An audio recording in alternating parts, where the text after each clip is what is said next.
Chapter 532, Slap. Seeing Feng Wu's aggressive attitude, Granny Gong smacked her own forehead. Oh no! Feng shifted his gaze to her at the same time. Both of them were speechless. They knew too well what to expect. Both took a few steps back, hid themselves in the bushes, and stood there facing each other with their heads lowered. They stood very still. At the same time, Linyuan looked up and saw Feng Wu charging at him. Before he could react, Feng Wu strode to his side, jumped on him, and wrapped her fingers around his neck. Linyuan. Do you have any idea how annoying you are? Has Chong-san lost his mind? You're the one without a mind. You told me to apply for Imperial College, but you're the one stopping me from registering. What on earth do you want? Are you having fun teasing me like this? Am I your pet? Something you can play with when you're happy and kick around when you're not? Linyuan thought, well, I like to kick you around even when I'm happy. The more Feng Wu thought about it, the angrier and more aggrieved she became. She wanted to throttle this damn crown prince.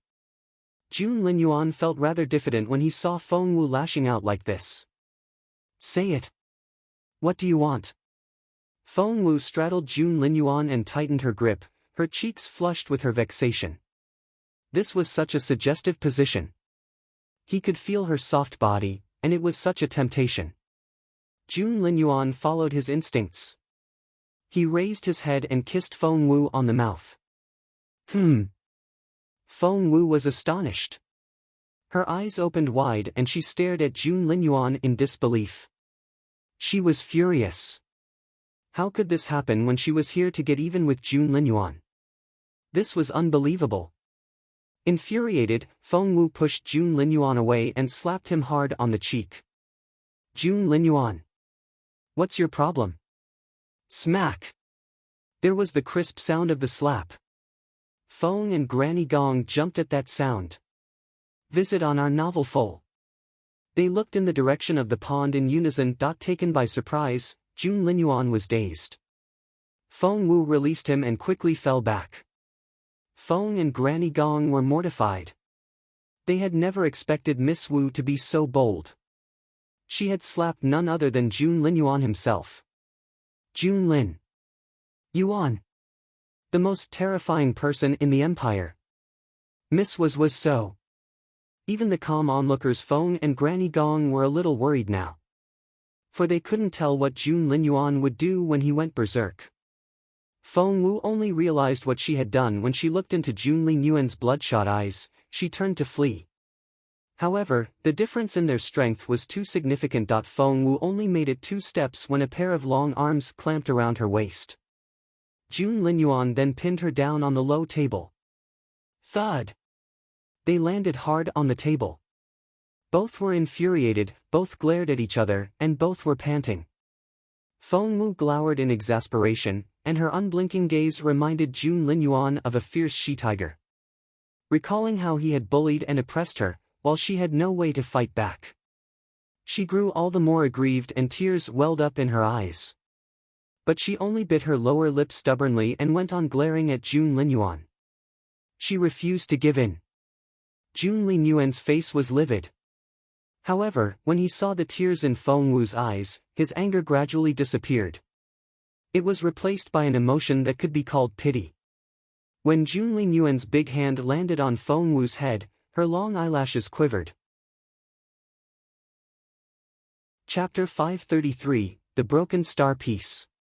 Did she think he was going to hit her? Linyuan sighed in resignation, then pinched Feng Wu's smooth cheek. He used a little too much strength, which made Feng Wu grimace. So, you do feel pain, the Crown Prince said coldly. Feng Wu was exasperated. None of your business.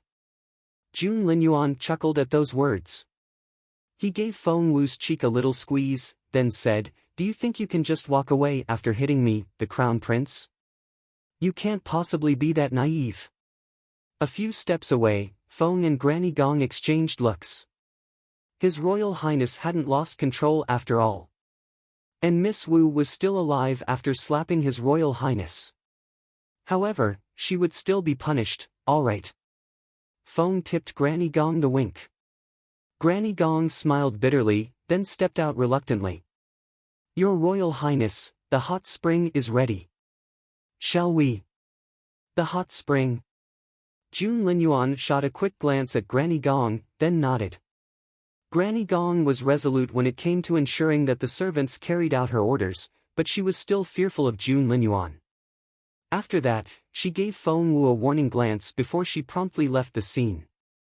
However, Feng Wu didn't understand what Granny Gong meant by that glance. Jun Linyuan snorted and stared at Feng Wu.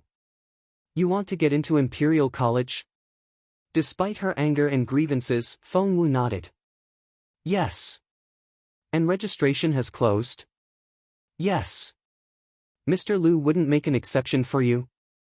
Feng Wu looked up abruptly and glowered at Jun Linyuan.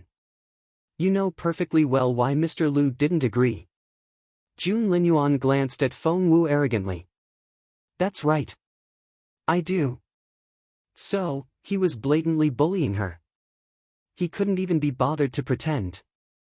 Feng Wu took a deep breath to fight back her anger. Calm down, calm down. Sitting in a rattan chair on the other side, Jun Linyuan rubbed his chin absent-mindedly. You want to get into Imperial College? I can make that happen. Feng Wu stared at him and waited for him to play his hand. Jun Linyuan darted a casual glance at Feng Wu. Make me happy and I'll let you register. Feng Wu clenched her fists, took a deep breath, and turned to leave. Make you happy my ass. However, she had only taken 2 steps when she sensed a dense streak of spiritual essence. Turning around involuntarily, Feng Wu took one look and her eyes went bloodshot red. The broken star piece. On the table was an exquisite small box that Feng Wu had seen once before. It was none other than that wooden box that contained the broken star piece. However, the broken star piece was in Jun Linyuan's hand now. It was a thin piece that gave off a resplendent light. Dense spiritual essence was coming out of it, which made Feng Wu want to make a breakthrough. What are you doing? Seeing that Jun Linyuan was going to consume that piece, Feng Wu grabbed his wrist in a hurry. I'm going to consume it, said Jun Linyuan casually. Feng Wu. Jun Linyuan said, you're no longer applying for Imperial College, so the deal is off. Feng Wu bellowed, stop. Stop it. Only the broken star pieces could save her master, and she needed all 5 pieces. If Jun Linyuan consumed this one, then her beautiful master. Feng Wu was flustered by that thought. Why should I? Jun Linyuan kept his gaze on Feng Wu and said carelessly, if I consume it, I'll be able to level up. Chapter 534, Feng Wu the Scrubbing Girl. Feng Wu was fuming. I couldn't care less about your cultivation level. If you harm my beautiful master in any way, I'm gonna kill you. Feng Wu took a deep breath, then another. Finally, she was able to suppress her anxiety. Crouching down, Feng Wu looked up at Jun Linyuan in an ingratiating manner. There was a wide grin on her beautiful face.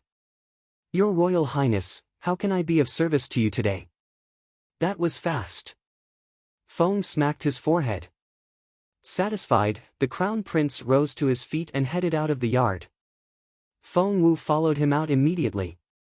I'm doing this for my beautiful master. Feng Wu clenched her fists. The Crown Prince's residence befitted his status. In the busiest part of the city where property prices were exorbitantly high, this residence was so spacious that one could ride a horse around in it.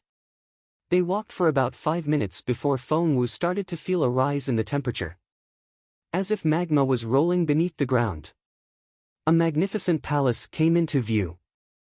Jun Linyuan walked in straight away and Feng Wu had to follow. Once inside, Feng Wu felt the hot air on her face. It's so hot here. Is this a subterranean heat? Is there magma beneath us? The fire spiritual energy inside Feng Wu was stirring and threatening to break free, and Feng Wu had to suppress it. Jun Linyuan darted a casual glance at her. Do you know what a dragon load is? Isn't that just a legend? Feng Wu looked at him eagerly. Jun Linyuan stood by the hot spring pool and held his arms straight out on both sides. Feng Wu hesitated. However, as soon as Jun Linyuan looked at her, she forced a smile, ran up to him immediately, and took off Jun Linyuan's robe off. She then hung it over an exquisite screen. The robe. The shirt. The vest. If she kept doing this, Jun Linyuan would be naked. Looking at his muscular chest, Feng Wu could hear the blood rushing into her head and her cheeks felt warm. Jun Linyuan had always had brooding eyes. Gazing at Feng Wu, his eyes were as deep as an abyss. Satisfied? Feng Wu took off his white undergarment, then pushed him from behind. The crown prince glanced at Feng Wu. What now? That look gave Feng Wu the creeps. Jun Linyuan said contemptuously, "Are you sure you're going to wear all those layers in a hot place like this?" Feng Wu put her arms over her chest and looked alarmed. "I'm very sure." Jun Linyuan frowned. Feng Wu was on the alert. "Hey, don't get any indecent ideas. I have my boundaries. I'll scrub your back and no more." The crown prince rolled his eyes. "You're making things up in your head." Feng Wu snorted. "I'm so pretty, no one can guarantee that you won't try anything." Jun Linyuan smirked. "Prettier than me?" Feng Wu was shocked. "Jun Linyuan, I didn't know you had this side to you." Jun Linyuan realized what he had said and had to cough into his hand to cover up his embarrassment. Somehow, when Feng Wu was around, he couldn't help but show his true self. What he said wasn't like him at all. It was all because of this silly girl. Darting a glance at Feng Wu, Jun Linyuan beckoned her over. "Come here."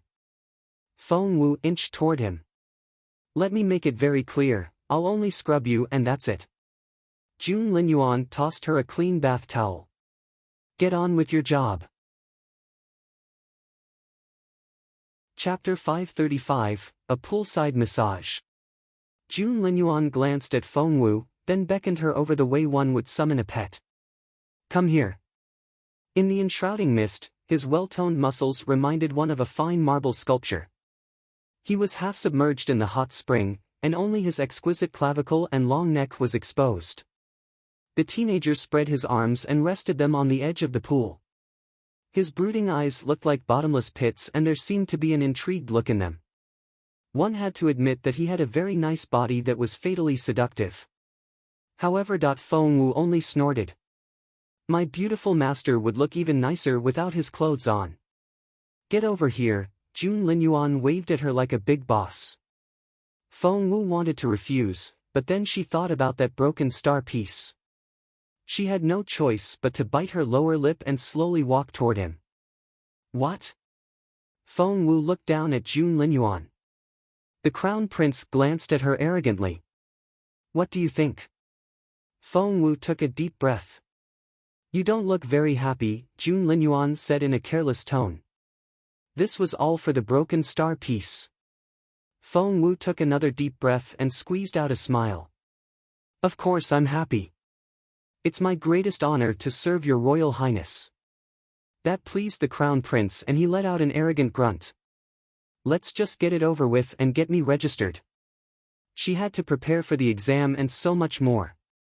At that thought, Feng Wu crouched down, scooped up some water, and poured it down Jun Linyuan's muscular back. Feng Wu was going to lather Jun Linyuan's back when, what? Feng Wu cried out in surprise. Jun Linyuan's fair back was covered in scars, some from whipping and others from blades. They crisscrossed all over his back, which made Feng Wu's mouth fall open. To her, Jun Linyuan had always been this golden boy that was the most superior figure in the empire. He was revered, well-loved, and the most bossy teenager she had ever met. But where had he gotten all these wounds? As a medicine refiner, Feng Wu could tell with one look that these were old scars that were probably left over from when Jun Linyuan had still been a child. What kind of childhood did he have? Do you know how to do it properly? Just when Feng Wu was feeling that Jun Linyuan was a little pitiful, the crown prince's arrogant voice rang out. "Don't just sit around. Start scrubbing." Feng Wu was speechless. That tiny bit of tender feeling vanished as quickly as it had appeared. Not only was this overbearing teenager so unreasonable, he had also bullied her, exploited her, and humiliated her. Why should she feel pity for him? Did she suddenly get Stockholm Syndrome or something? Feng Wu flared up, but her beautiful master then came to mind. Calm down now. Her beautiful master would wake up and he would kick all those stupid asses for her. By then, June Linyuan. Humph. She felt much better once she thought that. She then smiled at June Linyuan. Your Royal Highness, do you want a massage? Well, he should be pleased now. June Linyuan snorted. Whatever. He then added, I have no expectations of you. Feng Wu didn't know what to say. This guy just couldn't let a day pass without pissing her off. I'll show you what I can do. Feng Wu decided to impress him. Tossing the bath towel away, she began to add pressure to the acupoints on his shoulders. And she was an expert in that. As an excellent medicine refiner, Feng Wu wasn't boasting when she said that no one on this continent could find acupoints as accurately as she could. Chapter 536, Poolside. When Feng Wu's warm hands made contact with June Linyuan's skin, a shiver ran down his spine that the crown prince went as stiff as an iron bar. This was the first time anyone had touched him like this. Feng Wu's smooth hands moved around as if she was playing a piano. They landed on June Linyuan's shoulders and began to press down with gentle yet persistent pressure. June Linyuan had no idea that getting a massage could be this satisfying. Especially that pair of soft hands, which moved in such a way that the amount of pressure they used was perfect. He felt as if electricity was running through his veins and he had never felt this content. June Linyuan slowly closed his eyes and heaved a sigh of satisfaction. Outside, Feng and Granny Gong stood there facing each other. Granny Gong looked concerned. Despite how calm Feng was, she couldn't hold it in anymore. She had to ask. Is everything really okay in there? Feng nodded. Don't worry. But His Royal Highness is a neat freak who never touches women. He threw out all the concubine maids that the Empress arranged for him. His Royal Highness is still a virgin. Is he going to be all right? Feng rolled his eyes. You're worrying too much. Seriously? No, I'm not. Granny Gong was bewildered.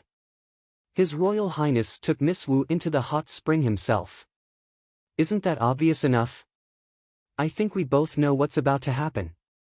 Feng rolled his eyes again. Granny Gong really gave their young master too much credit. Just then, they heard June Linyuan's voice from inside. You, move. Feng Wu said, you're so hard. How am I supposed to move? That's exactly why you should. June Linyuan, you're being completely unreasonable. Who says I need to be reasonable with you? This is so exhausting. I'm done moving. Do it yourself. Let go of me. You started it, you're not going anywhere until it's done. Feng's mouth fell open and Granny Gong reacted the same way. They exchanged shocked looks. Feng couldn't believe his ears. With how difficult and proud His Royal Highness was, how could he make such quick progress? This was unbelievable. Granny Gong grinned after the initial shock. She rubbed her hands together cheerfully. This is great news.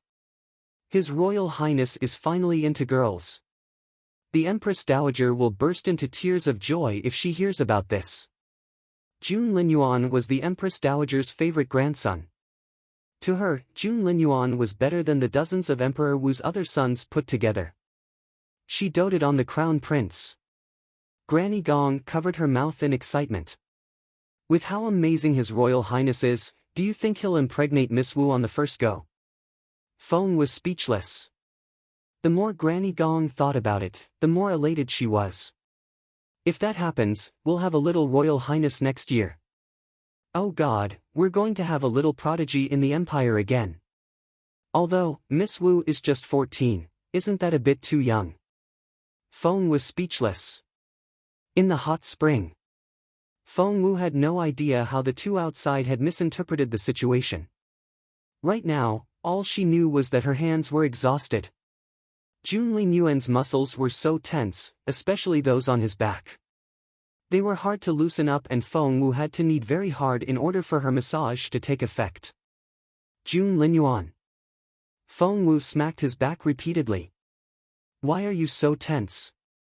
Don't tell me that. Chapter 537, A Fight. In the hot spring. Feng Wu smacked his taut shoulders. Why are you so tense? Don't tell me that, you're nervous. Nervous? The crown prince jumped to his feet and water splashed all over Feng Wu's face. I'm nervous. Ha! Linyuan turned around and stared at Feng Wu. Who on earth do you think you are? Some goddess from heaven? Why should I get nervous from your touch? Feng Wu, don't flatter yourself. Feng Wu looked at him in bewilderment. I only wondered if your Royal Highness might be nervous because you think I might damage your energy channels. Why are you so jumpy? Linyuan didn't say anything. How embarrassing. His earlobes turned pink and he glared at Feng Wu. Get back to work. You talk too much. Alright, the poor girl went back to giving His Royal Highness a massage. Fortunately, with her rhythmic kneading, the muscles on Linyuan's back gradually relaxed. But it was such an exhausting process. Whenever Feng Wu wanted to stop, the crown prince would snort through his nose. Which gave rise to the conversation that Granny Gong and Feng had heard just then. 15 minutes passed. Then an hour. 2 hours. Feng Wu thought that her hands were going to cramp up. She was massaging Linyuan, an incredible cultivator, which was a completely different story from working on an ordinary person. To make the massage enjoyable for Linyuan, Feng Wu needed much more control over the pressure her hands exerted. Much more. It challenged Feng Wu's massage technique greatly. After 4 hours, Feng Wu couldn't take it anymore. She sat down on the ground in exhaustion and wiped her sweaty forehead with a towel. Linyuan had closed his eyes and his long eyelashes made 2 crescent shadows under them. His well-defined features reminded her of a masterly built sculpture, whose beauty was breathtaking. Seeing this, Feng Wu let out a breath of relief. Finally, she was free to go. She quietly rose to her feet and turned to leave on tiptoe. But she was only able to make it a few steps. How dare you leave now? A hand came out of nowhere. It grabbed Feng Wu's slim ankle and pulled. Crash! Feng Wu lost her balance and fell backward at the yank. Splash! Feng Wu fell backward into the hot spring, splashing water everywhere. She was submerged before she knew it. She kicked the bottom of the pool instinctively and began to paddle upward to the surface. Flustered, Feng Wu paid no attention to where her foot landed and she didn't realize what she had stepped on. Linyuan's face turned livid at that kick and he drew in his breath. He glared at Feng Wu. No matter how excellent a cultivator he was as sensitive down there as every other man. Was this girl trying to make him impotent or something? Feng Wu had no idea what she had done.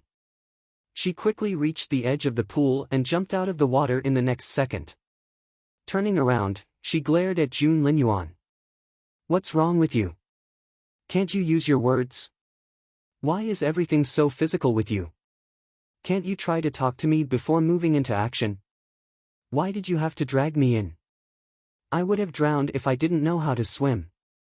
Feng Wu was still lashing out when she realized. Linyuan's face was very dark. It was more than dark. He looked like he wanted to kill someone. Chapter 538, A Little Linyuan on its way. Feng Wu was speechless. What was wrong? Why was Linyuan's face so livid all of a sudden? And why that murderous look? Feng Wu's senses were as acute as a wild animal's. Once she realized the threat Linyuan posed to her, she fell back, turned around, and ran for the exit. She had to get out now, or she would have to face Jun Linyuan's wrath. Feng Wu ran as fast as she could. She reached the door in no time and grabbed the door handle. 1 second. That was all she needed. However, it was the longest second she had ever experienced.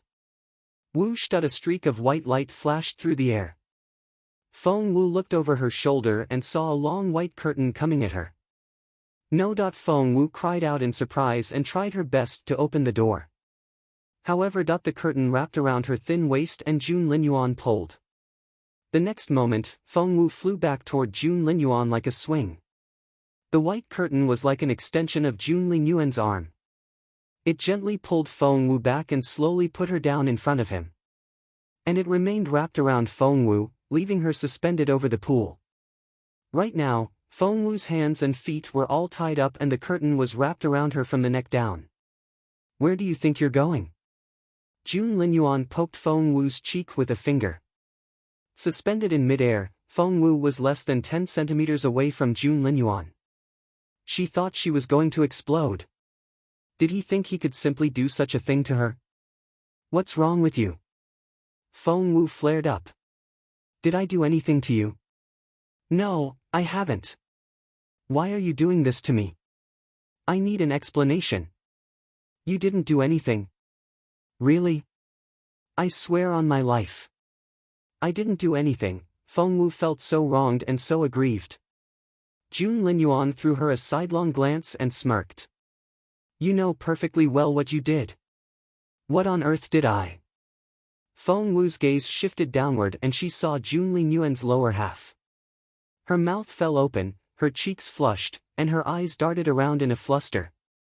Face livid, the crown prince wanted to lash out but couldn't. All he could do was glare at Feng Wu. For a moment, it was really awkward. Jun Linyuan rose to his feet, splashing water everywhere.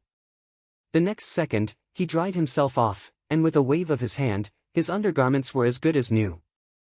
He then threw a robe over his shoulders and headed for the door. Hey! Feng Wu yelled behind him. Put me down. Put me down now. Jun Linyuan was such an oddball. He was capricious and unpredictable and one had no idea how to respond to his behavior. He kept walking without looking back, but his finger moved a little. Splash. Feng Wu fell into the hot spring once more. And the door to the hot spring pool opened. Feng and Granny Gong, who had been talking, went back to their positions immediately and stood ramrod straight. Get her some clothes. The crown prince instructed Granny Gong when he walked past her. Granny Gong's eyes widened. She then looked at Feng. Feng was astonished. Granny Gong, on the other hand, was elated. Hear that? His Royal Highness told me to get Miss Wu some clothes. Do I have to tell you what happened in there? Ho ho, if we're lucky, we'll have a baby in the residence by next year. Right, I need to get those clothes for Miss Wu now. She then went off cheerfully and left Feng behind, who didn't look convinced. Had His Royal Highness really done it? Chapter 539, She and His Royal Highness. Feng Wu had no idea about what was going on in Granny Gong's head, nor did she know about Feng's suspicions. At that moment, her only thought was to strangle Jun Linyuan herself. How could he do this? He would tease her, make fun of her, or bully her whenever he felt like it. She was so frustrated. Just as Feng Wu was about to crawl out of the hot spring, she shuddered violently and the fire's spiritual energy exploded inside her. Wait. Seriously? It felt like she would break through as soon as she lost her temper. That was incredible. There was no time to think. Feng Wu sat back down in the water. What she didn't know was that this hot spring had been created by using the essence of the magma extracted from underground, which was then infused with fire's spiritual energy. The concept of a dragon lode was brought up when the imperial city was established, and this hot spring sat right where the heart of that dragon was located. One could find the purest and most active fire spiritual energy here. Feng Wu had gotten one hell of a deal by coming here. Meanwhile, Feng Wu had no time to think. She sank to the bottom of the pool and sat there cross-legged. Soon, fire spiritual energy flickered and danced around her, reminding one of little fairies. Time flew by. Feng Wu felt a satisfying sensation 5 minutes later, as if all her pores had opened up. She had broken through. She had been a level 3 spiritual grandmaster when she came here, and she was a level 4 now. Feng Wu was astonished after the breakthrough. She didn't know that was even possible. She recalled that she had broken through before right as Linyuan pissed her off. She had been furious, but had nowhere to vent her anger. The next thing she knew, she had leveled up. And it had just happened again. She was mad at Linyuan and she made a breakthrough. Feng Wu was speechless. Being pissed off by Linyuan was a stimulus for her cultivation. What was the reasoning behind that? Feng Wu was dumbfounded. Whatever. She had pushed quite a significant amount of toxins out of her body during the breakthrough, so she took off all her clothes, down to her undergarments. She then quickly washed herself. Just then, there was a knock at the door. Feng Wu covered her chest with her arms involuntarily. It couldn't be Linyuan, could it? No, it couldn't be. That fiend would never knock before coming in. Feng Wu called out, "Who is it?" Granny Gong's kind, friendly voice rang out. "It's me. His Royal Highness left instructions and I'm here to bring you some clothes." Feng Wu was about to get some clothes out of her ring, but she stopped halfway. If she did that, she would expose the secret of her ring. "Come in." Granny Gong walked in to find Feng Wu submerged in the hot spring with only her head above the water. She looked at Granny Gong with her beautiful eyes. Only her head was above the water. Was she trying to hide the marks on her body? "Miss Wu, would you like to come out now? Let me help you get dressed." Feng Wu waved her hands immediately. "No, that won't be necessary. Granny Gong, please don't let me keep you. I'm fine by myself." "Then, how about I get Xiao here to wait on you?" "No, I'm fine, really." Feng Wu turned her down right away. Granny Gong took it as a sign of how shy Feng Wu was. At the thought of what had just happened between the girl and His Royal Highness, she smiled. "Of course. Miss Wu, please feel free to do whatever pleases you. I'm going to make some soup with that 10,000-year-old purple ginseng. Miss Wu, please enjoy the hot spring for as long as you want. It'll help you get over your fatigue. Take your time. There's no need to hurry." Chapter 540, Linyuan made a breakthrough. After that, Granny Gong left in a hurry, attentively closing the door behind her. Feng Wu was dumbfounded. As the chief maid of this residence, Granny Gong enjoyed quite a superior status. Even someone like Mrs. Yen would greet Granny Gong with respect. However, the granny was so nice to her. As a matter of fact, a little too nice. And what was that 10,000-year-old purple ginseng about? Feng Wu's heart skipped a bit. Had Granny Gong noticed that she had just had a breakthrough and was worn out? Was that why she wanted to restore her health with that 10,000-year-old purple ginseng? Had her secret been exposed? At that thought, Feng Wu couldn't sit still anymore.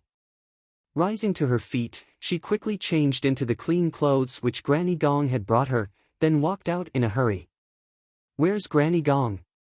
Feng Wu walked out to find no one outside. In a pavilion a few steps away, Feng stood there ramrod straight with his hands behind his back. What was Feng doing there? All of a sudden, Feng Wu looked up at the sky. There wasn't a wisp of cloud in the sky when she looked, but 1 second later, black clouds gathered overhead and the light dimmed. The next moment, rumble, a bolt of lightning struck the pavilion Feng was standing in. With all the flashing lightning and rumbling thunder, Feng Wu was only able to make out the teenager sitting in the pavilion after a while. From behind, his straight, muscular back provided her with a sense of security. And he was fatally seductive at the same time. Rumble. A sudden clap of thunder exploded in the black clouds and a bolt of lightning struck like a sharp blade, aimed right at Linyuan's head. It was such a frightening lightning tribulation. And more lightning kept striking down. There was a second lightning bolt, a third, and a fourth. They came down one after another without stopping. Feng Wu covered her mouth in astonishment. She had never seen such a terrifying lightning tribulation before. If it were her sitting there, she'd be in pieces by now. Would Jun Linyuan be able to handle it? It was a lightning tribulation, after all. Just when Feng Wu was feeling concern for Jun Linyuan. To Feng Wu's surprise, Jun Linyuan stretched out his right arm with his palm facing upward. Rumble. The first bolt of lightning, the second, the third. Jun Linyuan caught all 9 lightning bolts with his hand. The lightning then turned into a ball, which emanated a terrifying energy. However, Jun Linyuan then squeezed. Thud! The ball was crushed in his palm. It was pulverized. Feng Wu's eyes opened wide. She couldn't believe that she had just witnessed a lightning tribulation. She had experienced a lightning tribulation herself before. At her level, she had already been pushing her limit to get through it. She couldn't imagine what Jun Linyuan's tribulation had to feel like. The first bolt of lightning burned everything within a 1-kilometer radius of the pavilion to the ground. However, Jun Linyuan wasn't affected at all. Once the lightning tribulation was over, the dark clouds scattered and the sky had never looked so clear and blue. Jun Linyuan had made a breakthrough. Right now, even his back had an indecipherable feel to it. The attraction was breathtaking and it was almost impossible for one to take their eyes off him. He was indeed the future ruler of the continent. The next moment, he jumped out of the pavilion and turned around. His unblinking gaze shifted to Feng Wu. His brooding eyes were so dark that no light seemed to be able to penetrate them. Walking toward her out of the ashes, he reminded her of a god. His robe flapped although there was no wind. And he had a majestic air to him. Finally, he stopped in front of her. Chapter 541, Feng Wu shoves Jun Linyuan in vexation. Jun Linyuan stared at Feng Wu. His eyes reminded her of bright stars and bottomless pits at the same time. He kept his gaze on her and something flickered in his eyes. All of a sudden, he raised a hand and tried to touch Feng Wu's cheek with his slender fingers. Feng Wu stepped back involuntarily. Jun Linyuan frowned a little. An idea then struck Feng Wu and she beamed at him right away. Teehee, Jun Linyuan, you've made a breakthrough. Are you happy now? Feng Wu would win the bet if he said yes. Feng Wu held her hands together in a praying gesture, but Jun Linyuan said in a cold voice, no. Feng Wu bristled. Why? You've leveled up. At Jun Linyuan's advanced level, breakthroughs were much more difficult to attain. Jun Linyuan glanced at her indifferently, put his hands behind his back, and said proudly, what's there to be happy about? All my muscles are so sore. Your muscles are sore. Feng Wu thought she was going to explode. She had been so exhausted during the massage that she had wanted to stop several times. However, this guy had forced her to keep working by threatening her with that broken star piece. At that thought, Feng Wu's stomach lurched. The broken star piece. Had Jun Linyuan made a breakthrough because he had consumed that broken star piece? Feng Wu lost control. She rushed to Jun Linyuan's side, grabbed him, and began to feel up his chest. Jun Linyuan was flabbergasted. Granny Gong, who had just arrived with some 10,000-year-old purple ginseng soup, watched this with an open mouth. Were they that eager? Jun Linyuan took Feng Wu by her wrist and stared at her. Are you really that eager? Granny Gong was speechless. So, she had guessed right. Feng Wu said, let go of my hand. Where's my broken star piece? Did you consume it? You did, didn't you? So, she was only after the broken star piece. Jun Linyuan's face darkened and he looked pissed. Feng Wu was only anxious before, but now, she panicked. It was her broken star piece. Her only way to save her beautiful master. No one in this world was more important to her than her beautiful master. Feng Wu glared at Jun Linyuan in exasperation. Jun Linyuan. You liar. Didn't you promise that you would give me that broken star piece? How could you use it yourself? You're unbelievable. I was so wrong about you. The Crown Prince's face was darker than a stormy night. He glowered at Feng Wu. But Feng Wu didn't even flinch. Now that the broken star piece was gone, she had no reason to be threatened.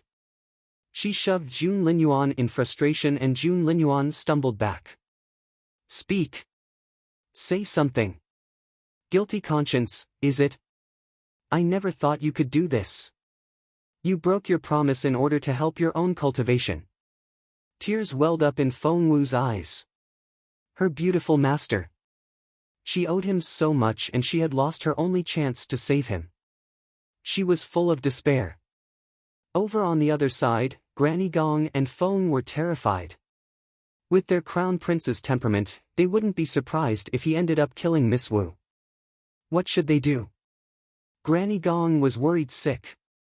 Feng was the more experienced one and he waved his hand. Let's wait and see. But for what? Granny Gong was so scared of what might happen to Feng Wu. His Royal Highness was such a proud and aloof guy that he would never let anyone wrong him like that. He had killed for even less. But because it was Feng Wu, his only reaction was to storm off. Chapter 542, Brother Jun. However, as soon as he turned around, he saw Feng Wu's teary eyes and the aggrieved look on her face.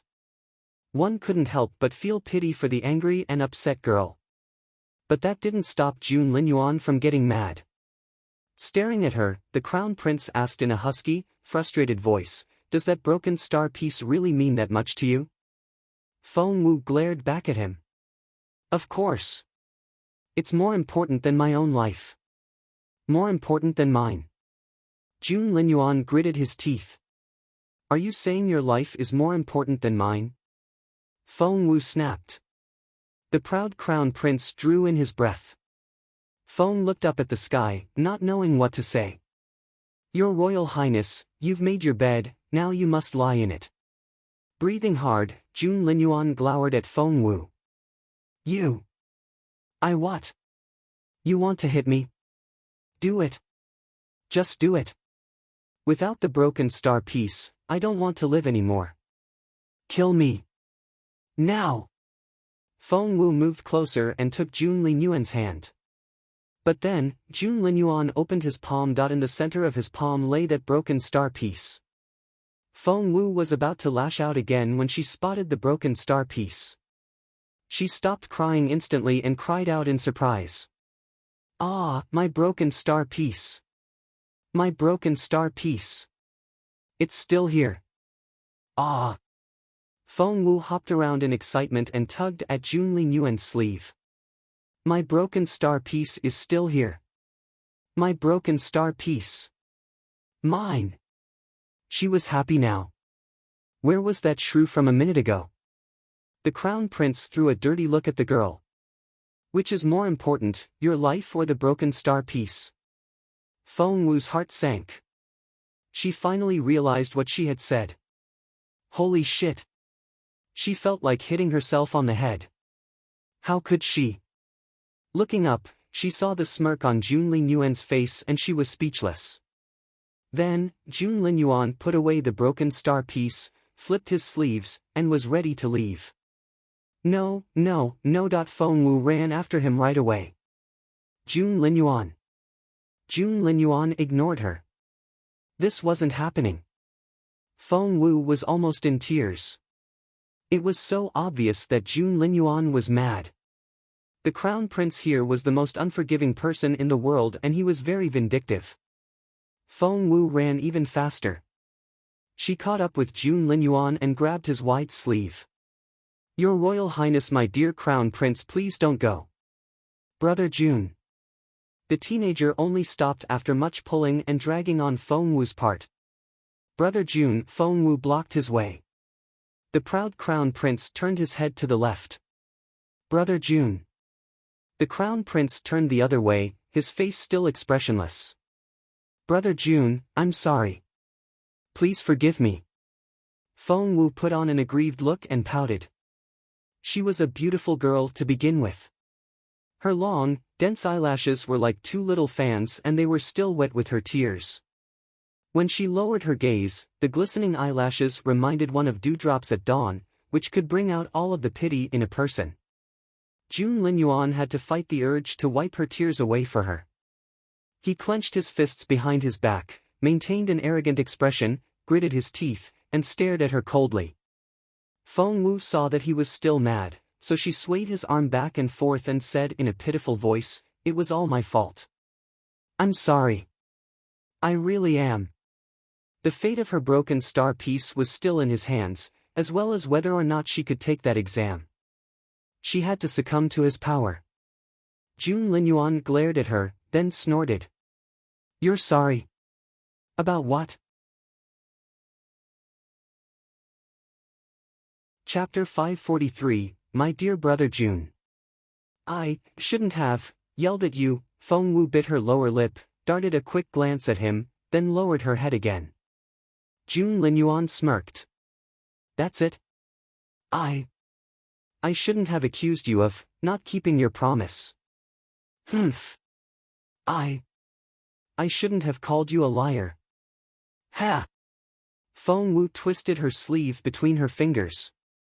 I shouldn't have." Without knowing it, Jun Linyuan's heart had already begun to soften when he looked at the girl's sad face. However, his tone remained just as stiff. "Which is more important to you, your life or the broken star piece?" Of course the bee. Feng Wu saw Jun Linyuan frown as soon as she blurted out her reply, and she changed it right away. "My life. Of course my life is more important." Feng Wu even made a fist to go with the answer. Jun Linyuan glanced down at her. Then what?" Feng Wu was dumbfounded. However, judging by the look in Jun Linyuan's eyes, she was expected to say something. Jun Linyuan threw off Feng Wu's hand and went on walking. She couldn't let him go now. Running after him in exasperation, Feng Wu caught Jun Linyuan's sleeve. Then your life is more important than the broken star piece." That was what she was supposed to say, right? Jun Linyuan's gaze remained blank. Flustered, Feng Wu cried out, "Jun Linyuan. Your life is more important than mine." This was it. Right? She had said the right thing, hadn't she? Feng Wu rested her chin on her fists and blinked her shiny eyes, eager to hear the verdict. Jun Linyuan snorted and looked less pissed. Feng and Granny Gong exchanged looks and both gave the Crown Prince a thumbs up in their heads. "Your Royal Highness. Awesome."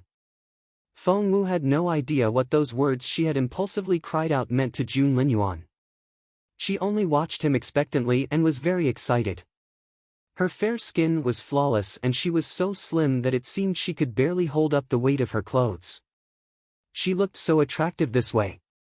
The thick layer of ice wrapped around Jun Linyuan's heart cracked at that moment. Unfortunately, he didn't know it himself. He coughed into his fist to ease the awkwardness. Was she right? Was she? Feng Wu looked at him eagerly and tugged at his sleeve without realizing it. "Humph," Jun Linyuan grunted. Feng Wu acted like a little sycophant. Still holding Jun Linyuan's sleeve, she asked, "Brother Jun, you made a breakthrough without consuming the broken star piece. It had something to do with what I did, right? Read latest chapters at Novel Full. How does it have anything to do with you?" Jun Linyuan darted her a glance. "It has everything to do with me." Feng Wu snapped. "Look, does a breakthrough happen to you every day? No, right? So, it happened today because I gave you a massage, opened up your energy channels and relaxed your muscles. And voila! You leveled up. Am I right?" Jun Linyuan raised his chin proudly and looked up at the sky. "Well." Feng Wu pouted, then said quietly, "Was that not the case? Have I really done nothing to help?" She then lowered her head, looking crestfallen. Her long eyelashes quivered and she wrung the lower hem of her clothes. She looked so adorable that it reminded him of a spiritual pet. Linyuan didn't say anything. He then patted her head and said impatiently, "Fine. You did help a little." "Really?" Feng Wu's beautiful eyes sparkled and she stared at Linyuan in excitement. "Really? Really? I really helped you." Chapter 544, The Broken Star Piece. Linyuan threw a contemptuous glance at her. Why was she so happy? It was a tiny compliment. Holding Linyuan's arm, Feng Wu hopped around. "Since I helped you so much, can you give me that broken star piece? Please." There were stars in the girl's eyes. But Linyuan only gave her a knowing look. She might be fawning on him now, but once he gave her that broken star piece, she would forget all about him and run away as fast as she could. Linyuan knew that side of her too well. "No." "But why?" Feng Wu pouted. "Because I said so." "Then what about Imperial College?" Feng Wu eyed him eagerly. Linyuan pondered. "Please put in a good word for me with Mr. Liu, won't you? He wouldn't listen to me no matter what I said and it was so humiliating." "Brother Jun," Feng Wu wriggled around. "Stand still and stop squirming." Linyuan scolded her. "All right," Feng Wu drew out the word. "Fine."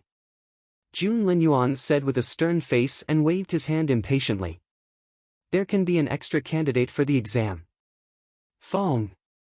After standing in the background for so long, Feng was finally put to use again.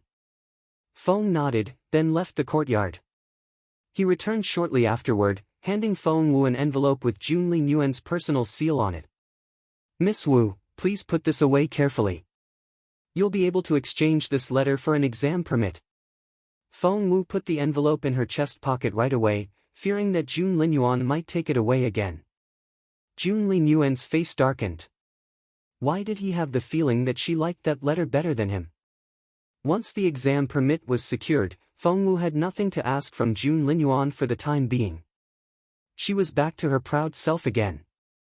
She gave a wave of her hand and was ready to leave. Granny Gong went up to her in a hurry. "Miss Wu, please have this 10,000-year-old purple ginseng soup while it's still warm. It's a great tonic for your body." Granny Gong smiled kindly at Feng Wu. Feng Wu wanted to turn it down, but she had made several breakthroughs in a short period of time and she did indeed feel like she was lacking some energy. But why was Granny Gong offering her a tonic? Could it be that Granny Gong had found out about her cultivation? Feng Wu's stomach lurched. She looked at Granny Gong and asked tentatively. "But why?" "Miss Wu, you worked really hard back there and you need something nutritious. Now, drink this. It won't be as effective when it's cold." "This works wonders," Granny Gong said cheerfully. Of course Feng Wu knew how wonderful it was. "But I didn't work hard. It's not like I actually did anything." Feng Wu tried to explain. Granny Gong said immediately, "Yes. Yes, of course. I apologize for His Royal Highness. Miss Wu, you're way too young to go through that. Now, please drink this purple ginseng soup." "All right." Feng Wu nodded. It seemed that Granny Gong knew how Linyuan had bullied her, and this purple ginseng had been made for her as an apology. Why let it go to waste? At that thought, Feng Wu drained the bowl in one go. Linyuan glanced at Granny Gong in silence. Feng Wu then took the letter to Imperial College. This was the second time today that Mr. Liu took an envelope from Feng Wu. The first one was from Old Man Ba, his old friend, and that letter had stirred him. And this second time. Seeing that Feng Wu had come back, Mr. Liu felt sorry for her and gave her a wry smile. Chapter 545, The Exam Permit. "You came back empty-handed, didn't you? It's understandable. The door to that residence isn't open to everyone. After all, Given Feng Wu's status and capability, it was impossible for her to get through that gate. However, Feng Wu only took a letter from her chest pocket and carefully put it down on the table. Mr. Lu frowned when he saw the envelope. Was this girl trying to bribe him now? He picked up the envelope, took out the letter, and shook it open. It consisted of one line only, but there was a scarlet seal at the bottom of the letter. Mr. Lu gave the right bottom corner a casual glance. His eyes opened wide the next second. This letter was from the Crown Prince's residence. Mr. Lu raised his head abruptly and looked at Feng Wu in disbelief. He didn't come back to himself for quite a while. After some time, he said in an affirmative tone, "This is the seal of the Crown Prince's residence." Feng Wu nodded indifferently. "How did you get this letter?" "You." Mr. Lu couldn't believe his eyes.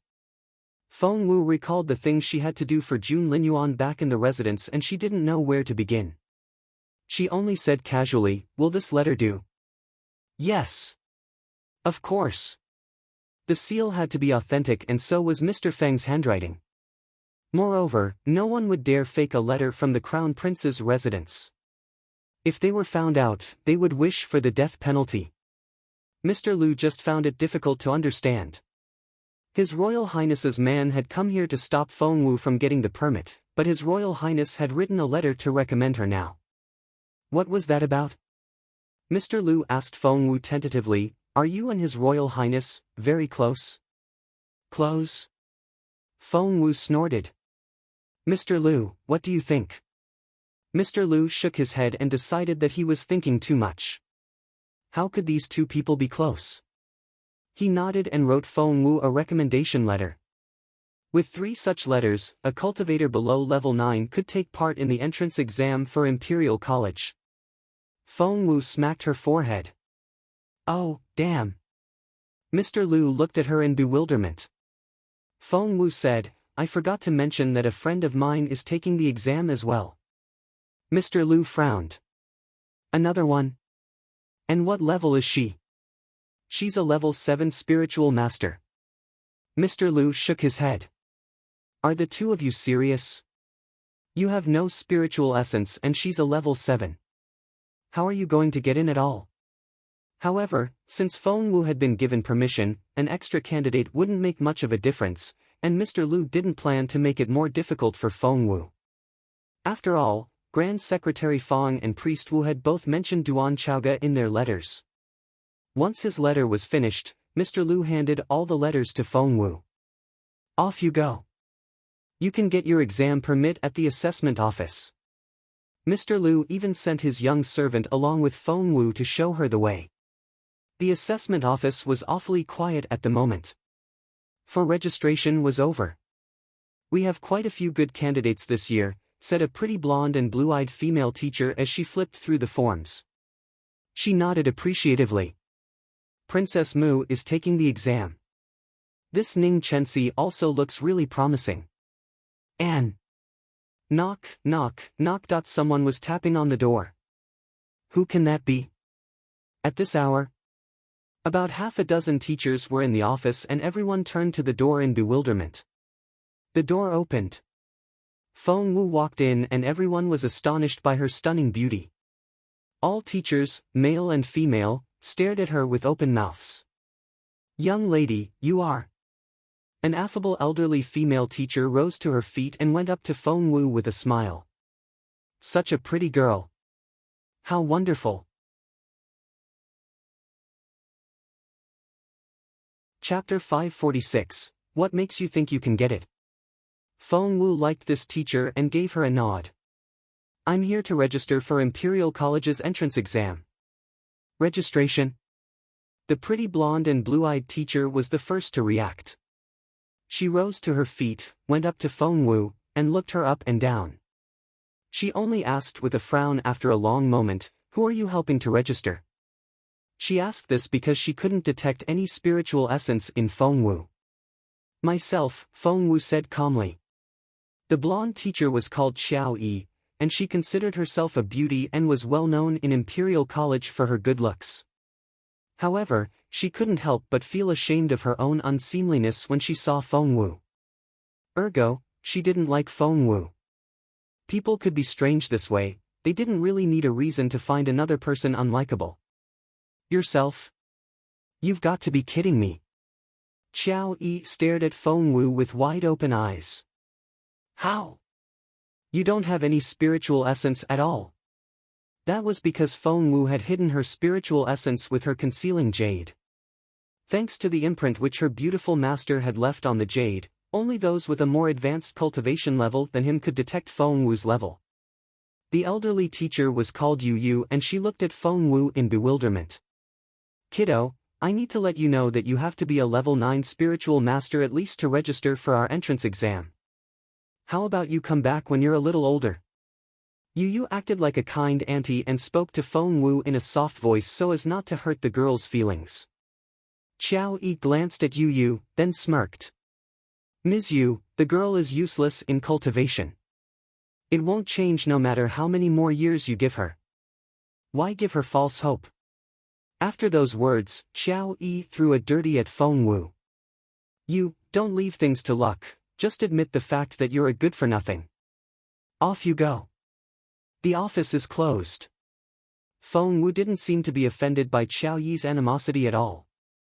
She only smiled. Well, there are always exceptions. Of course. Chaoge smirked.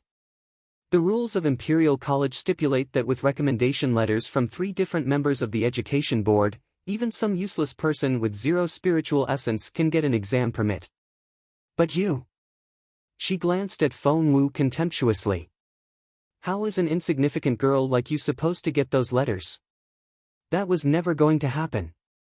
Even you didn't think that was possible, not to mention Chaoge. The other teachers in the room also smiled or smirked at Feng Wu. Are those letters that hard to get? With her hands behind her back, Feng Wu asked casually. Pitch. Chaoge felt like she was talking to an idiot. Are they hard to get? It's impossible to get them. Do you know what the Education Board is like? There are only 7 members in total, every single one of them is at the top of their field, and they're all influential figures in the Empire. I'll give you an example. Have you heard of Grand Secretary Feng? He's a member of the Education Board, the Chancellor of the Empire, and a first-ranked official. Given his superiority, whom do you think he'll write a recommendation letter for? Feng Wu didn't say anything. Chaoge snorted. I'll give you another example. Do you know who Mr. Liu is? Well, he's the boss of my boss's boss. You can't even get through me, so how are you going to get a letter from him? Do you think that's possible? Chapter 547, that's it. Chaoge thought the girl would run away in shame after those words.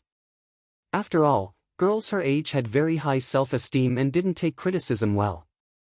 To Chaoye's surprise, the girl not only didn't run away, she didn't even blush. Feng Wu just stood there, perfectly composed, and looked at Chaoge with her bright, limpid eyes. There was something very attractive about her. She was already this stunning at such a young age. What would she be like when she grew up? Chaoge almost lost control of her jealousy. Yu Yu was much kinder and she cast a stern glance at Chaoge. Watch your attitude. We teachers should provide education for all people without discrimination. She's just a girl. You'll scare her. Feng Wu had left a good impression on Yu Yu. The latter took a liking to Feng Wu and was afraid that Chaoge might have intimidated the girl. However, Feng Wu only handed her 3 letters. What are these? Yu Yu was bewildered. Don't tell me you're going to bribe us now. Chaoge gave Feng Wu a contemptuous look. Kiddo, it'll never work in Imperial College. I'd take that bribe back if I were you. If you get reported for this. However, Yu Yu had opened the letters already. The first one was from Priest Wu, and he had recommended both Feng Wu and Chaoge. Yu Yu looked at Feng Wu and her eyelids twitched a little. Feng Wu. Feng Wu, aged 13. Feng Wu. It can't be, can it? Yu took Feng Wu's hand in excitement. You're Feng Wu. The Feng Wu. Which Feng Wu? The other teachers found that name familiar, but didn't recognize it right away. Which one do you think? How many Feng Wus can you find in the imperial capital? Yu was thrilled.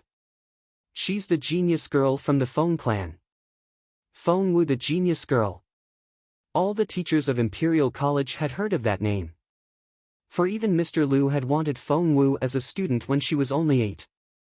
But now, your spiritual essence, Yu felt sorry for Feng Wu. Everyone knew that Feng Wu had lost her ability.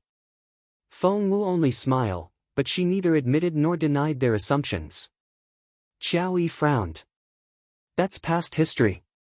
She has no spiritual essence whatsoever. Having her here is a waste of our resources. Yu darted a glance at her. The letter is from Old Master Wu. She then opened the second letter and her pupils contracted.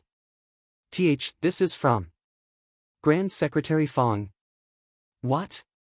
Chaoge, who had been frowning, rushed up to Yu, grabbed the recommendation letter, and read it carefully. It really was from Grand Secretary Feng. How was that even possible? Wasn't the girl a good-for-nothing now? How could she get recommendations from both Old Master Wu and Grand Secretary Feng? And there's a third one. An idea struck Yu and she opened the letter. It's from Mr. Liu himself. Chaoye's eyes opened so wide that her eyeballs bulged out. That's impossible. How did you get them? Feng Wu frowned. Do I have to tell you? Yes. Or we won't be able to verify the authenticity of the letters. Chaoge stared at Feng Wu. All right. Feng Wu shrugged. I know someone who knows Mr. Liu. Both Old Man Ba and Jun Linyuan were Mr. Liu's acquaintances, weren't they? Feng Wu thought that was a legitimate answer. However. Chapter 548, Face Slapping.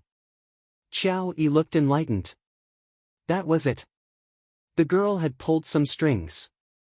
As for Grand Secretary Feng and Priest Wu, they must have written her the recommendation letters upon Mr. Liu's request. She would never be able to get in and they were only doing Mr. Liu a favor. It wasn't something that hadn't happened before. At that thought, Chaoge darted a contemptuous look at Feng Wu. However, Yu remained as friendly as ever, for she liked this beautiful girl, who had kept her composure the entire time. Looking at Feng Wu, she said sincerely, Miss Feng Wu, have you considered the formation or medicine department instead? The martial arts department is probably not the most suitable choice for you. Ms. Yu, you're being too vague. You should just tell her that the martial arts department isn't for her at all. She'll never be able to get in, and even if she did miraculously get in, she'll be miserable there. Chaoge smirked. Of course Feng Wu would have chosen the easy way and gotten into the formation department, if Jun Linyuan hadn't forced her to get into the martial arts department. She had no choice. Plus, the deadline has passed. What you want is kind of difficult to get. Chaoge didn't want to make it easy for Feng Wu. I see. So the 3 recommendation letters mean nothing to you. Feng Wu only smiled. Chaoge shuddered at those words. Mr. Liu's words were as sacred as law here, and Chaoge certainly didn't dare defy them. She had some personal issues with Feng Wu, but she wasn't stupid. Miss, do you want to have a look at the timestamp on those letters? Feng Wu reminded her. Chaoge then checked the time, which rendered her speechless, for the letters had been written before the deadline. Chaoge threw a dirty look at Feng Wu. She had no other choice but to give Feng Wu her exam permit. She was going to give Feng Wu a hard time over Chaoge's exam permit again, but Yu stopped her. The Feng clan. Chaoge was waiting for Feng Wu. Sigh, Chaoge sat at the table and heaved a sigh. She then turned to Feng Xiaoqi. Xiaoqi, it was so frustrating. We almost had all 3 letters, but His Royal Highness sabotaged it all. I'm so mad. All Feng Xiaoqi cared about was his sister, and guys like His Royal Highness or Yuminji were as good as thieves to him. He smacked the table at Chaoge's words. Chaoge looked at him in bewilderment. That's right. Feng Xiaoqi looked agitated. His Royal Highness is the worst. All he ever does is pick on my sister. That's so true. Duan Chaoge smacked the table as well. He doesn't just pick on her, he threatens her all the time. He's horrible. Knowing that man is the worst thing that has ever happened to your sister. Up in that leafy Chinese parasol tree outside the house. Chang San had sent one of his men to shadow Feng Wu, for he had realized how much His Royal Highness cared for the young lady. If that was the case, His Royal Highness must want to know what was going on with Miss Feng Wu, right? His man was known as Zero. Zero was a member of the Imperial Guards. He had just gotten here and sat down on a branch. He then heard the two kids, who had been sighing at each other, begin to smack the table one after another. And the things they said. It was treacherous. Zero felt like crying. To him, His Royal Highness was as superior and unapproachable as God, but those two lousy kids were saying such nasty things about his master. Chapter 549, We can celebrate for 15 minutes. They were blatantly insulting His Royal Highness. That was just outrageous. Zero thought that those two down there had to have a death wish. Just then, he heard approaching footsteps and a teenage girl came in with nimble movements. Xiao Wu. Chaoge rushed over to Feng Wu when she saw the latter. Sister. Feng Xiaoqi also dashed at Feng Wu like a cannonball. Chaoge immediately tried to console Feng Wu. Xiao Wu, we're not applying for Imperial College. Feng Xiaoqi chimed in, that's right. We don't need it. Chaoge said, Imperial College isn't that good anyway. We'll do better cultivating on our own. Feng Xiaoqi nodded repeatedly. That's right. Sister, you're a much better teacher than any of them. Chaoge said, so, Xiao Wu, don't be upset. It's not that we can't take the exam, we just don't want to. Feng Xiaoqi echoed, that's right. We don't like that place at all. Feng Wu didn't know whether to laugh or cry, but she was very touched. These two kids must have thought that she hadn't gotten the exam permit and thus wouldn't be able to take the exam.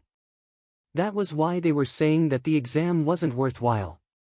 It was such a heartwarming move, and Feng Wu swore to herself that she would keep these two kids safe forever. With a wave of Feng Wu's hands, she flicked both of them in their foreheads. Check this out. Feng Wu tossed them two booklets. Chaoge caught one red booklet, read the cover, and cried out in surprise. The exam permit. She opened it in a hurry and saw that her personal information was recorded in it together with the exam times. Wow! Chaoge almost jumped to her feet and her eyes shone in excitement. Xiao Wu, is this mine? I can take Imperial College's entrance exam. I'm only a level 7. I really can take the exam. Of course. I told you I would make it happen. Feng Wu beamed at her. Wow! Xiao Wu, you're amazing. This is amazing. Chaoge threw her arms around Feng Wu and kissed the latter on the cheek. I can't believe this. You're incredible. What was more amazing was that after the stunt that the abominable crown prince had pulled, Feng Wu had still been able to get what she wanted. Xiao Wu was a goddess. Up in the parasol tree. 0 held a notebook in one hand and quickly made a sketch with a charcoal crayon. He didn't have time to sketch the scene where Feng Xiaoqi and Chaoge had been talking about His Royal Highness behind his back, but was just in time to note down Feng Wu's satisfied smile. Feng Wu patted Chaoge on the shoulder. Well, we can have 15 minutes to celebrate, and we just did. Now, it's time to get down to business. Business?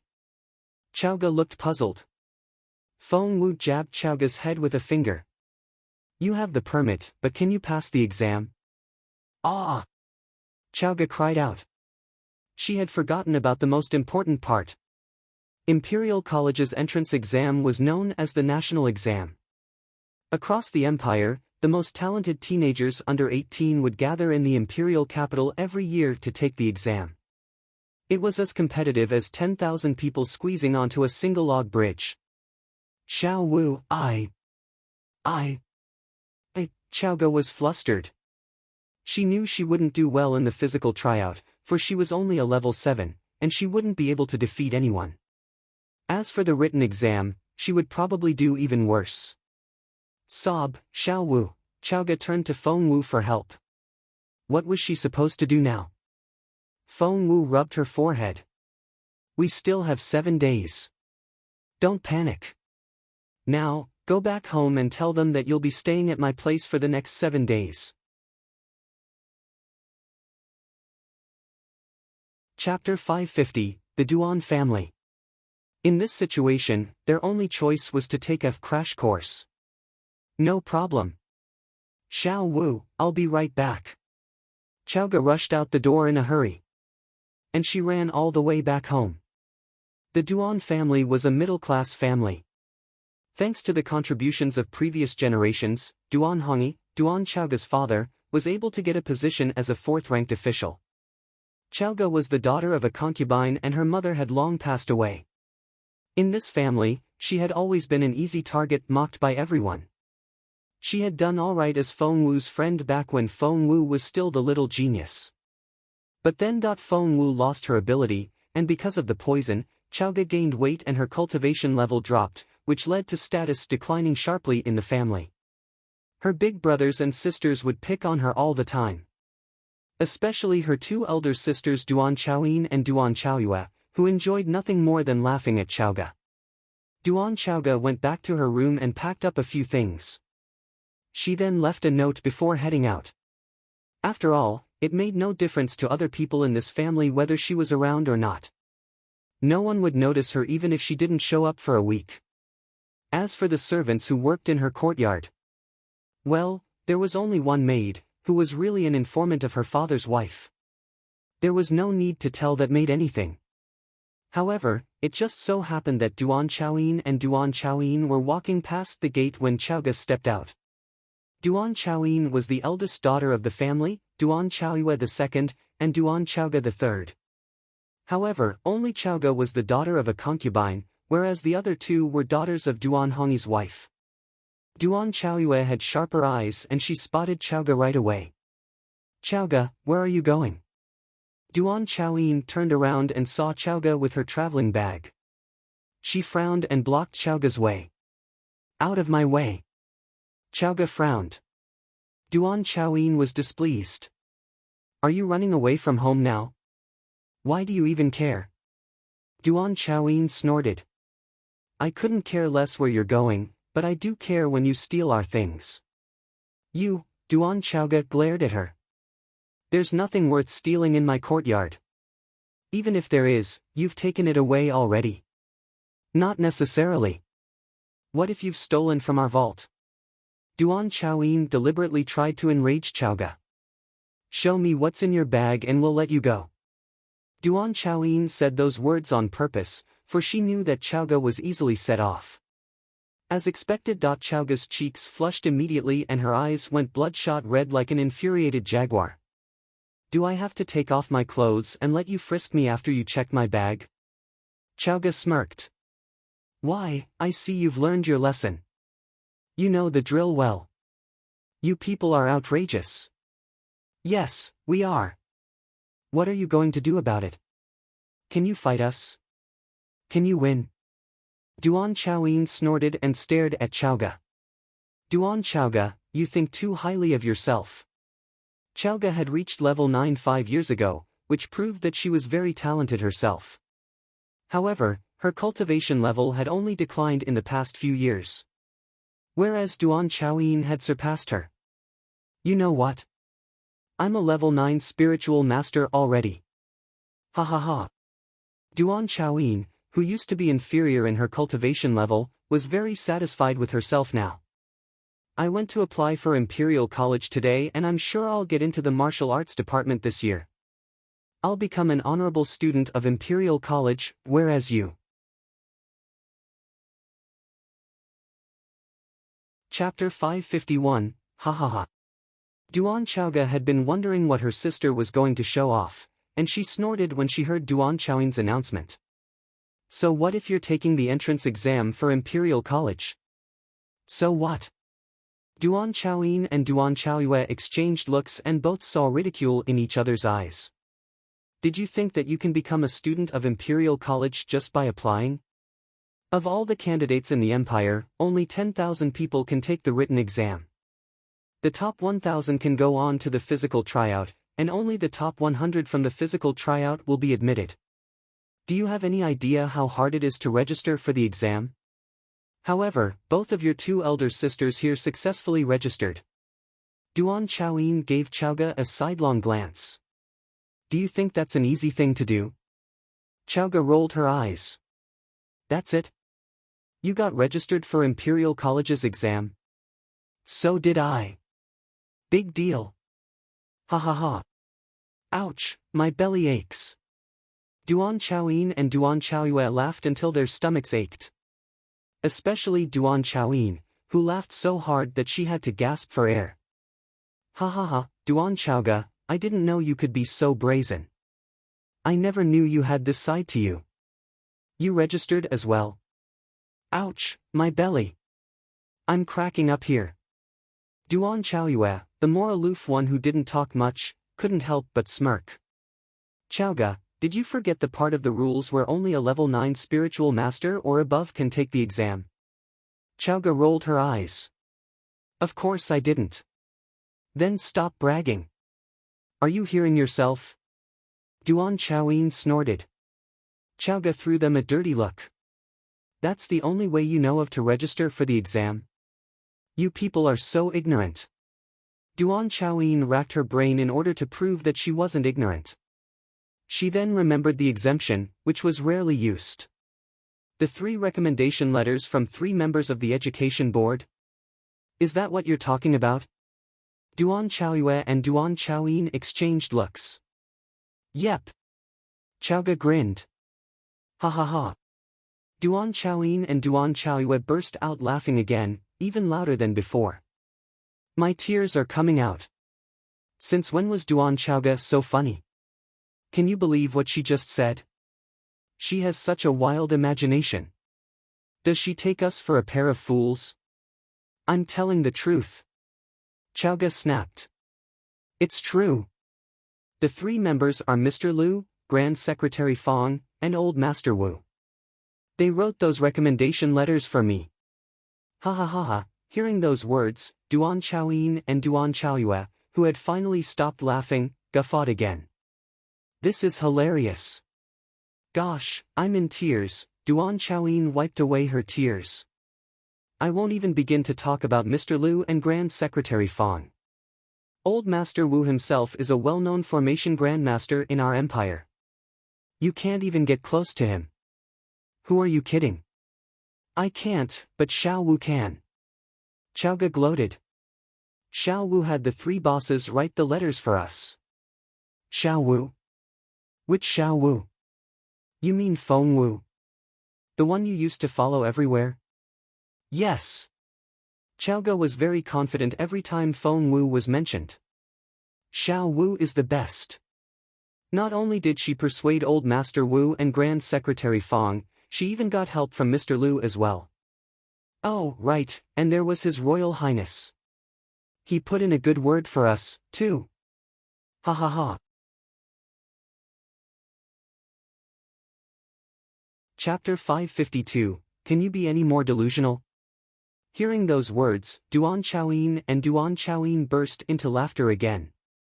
If what Chaoge said before was remotely possible, the thing she had just said was pure delusion. Have you caught a cold or something? Are you hearing yourself? Are you daydreaming? Duan Chaoyin stared at Chaoge. Chaoge lost her temper. There's nothing wrong with my head and I've told you nothing but the truth. Let lightning strike me if I'm lying. Wow, you're taking an oath. That's just lame, Duan Chaoge. Duan Chaoyin snorted. I'm telling the truth. Chaoge was furious. Upright as she was, she hated it when she was wronged. She was eager to prove herself. I have the exam permit. Chaoge cried out. Duan Chaoyin and Duan Chaoyue looked at each other. Could it be that she was telling the truth? Show us, then. Duan Chaoyin smirked. The two of them had their permits on them and they could tell if Chaoge's was a genuine one if she showed it to them. No problem. It's right here. Chaoge reached into her chest pocket. Shit. Where was her exam permit?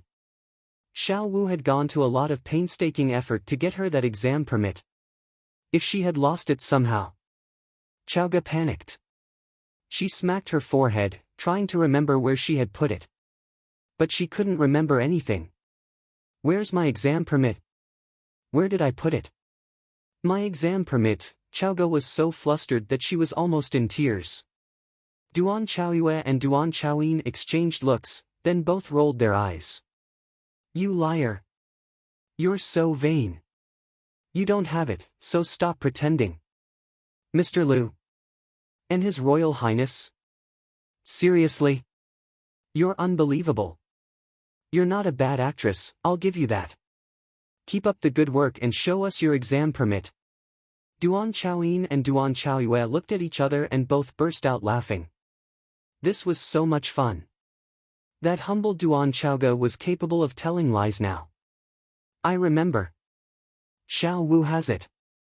Chaoge said in excitement and heaved a sigh of relief. I didn't lose it, or it would be such a waste of Xiao Wu's efforts. However, Chaoge had barely finished her sentence when, oh my, you can't keep up with your lie, so you're getting Feng Wu involved now? She helped you get the exam permit?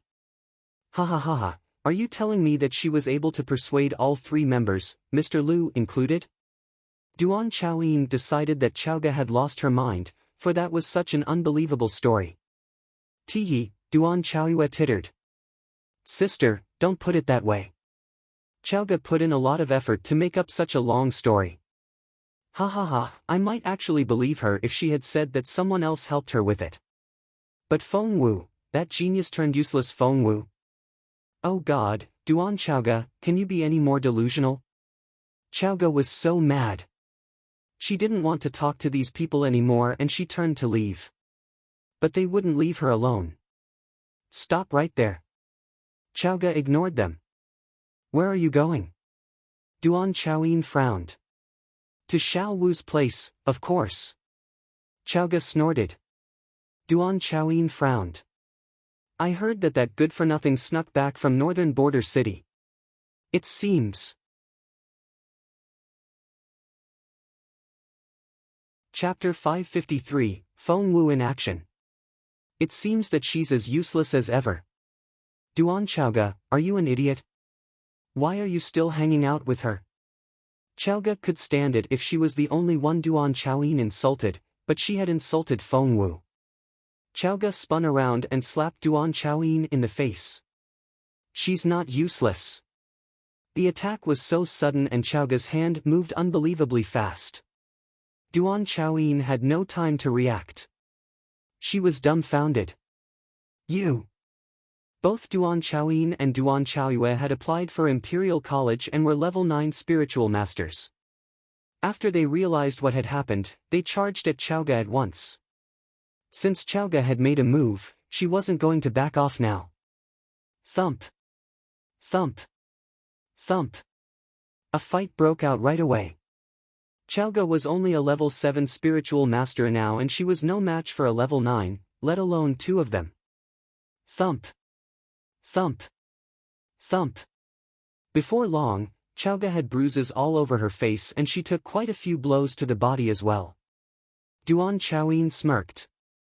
Duan Chaoge, is that all you can do? You hit me. You're dead. Thump.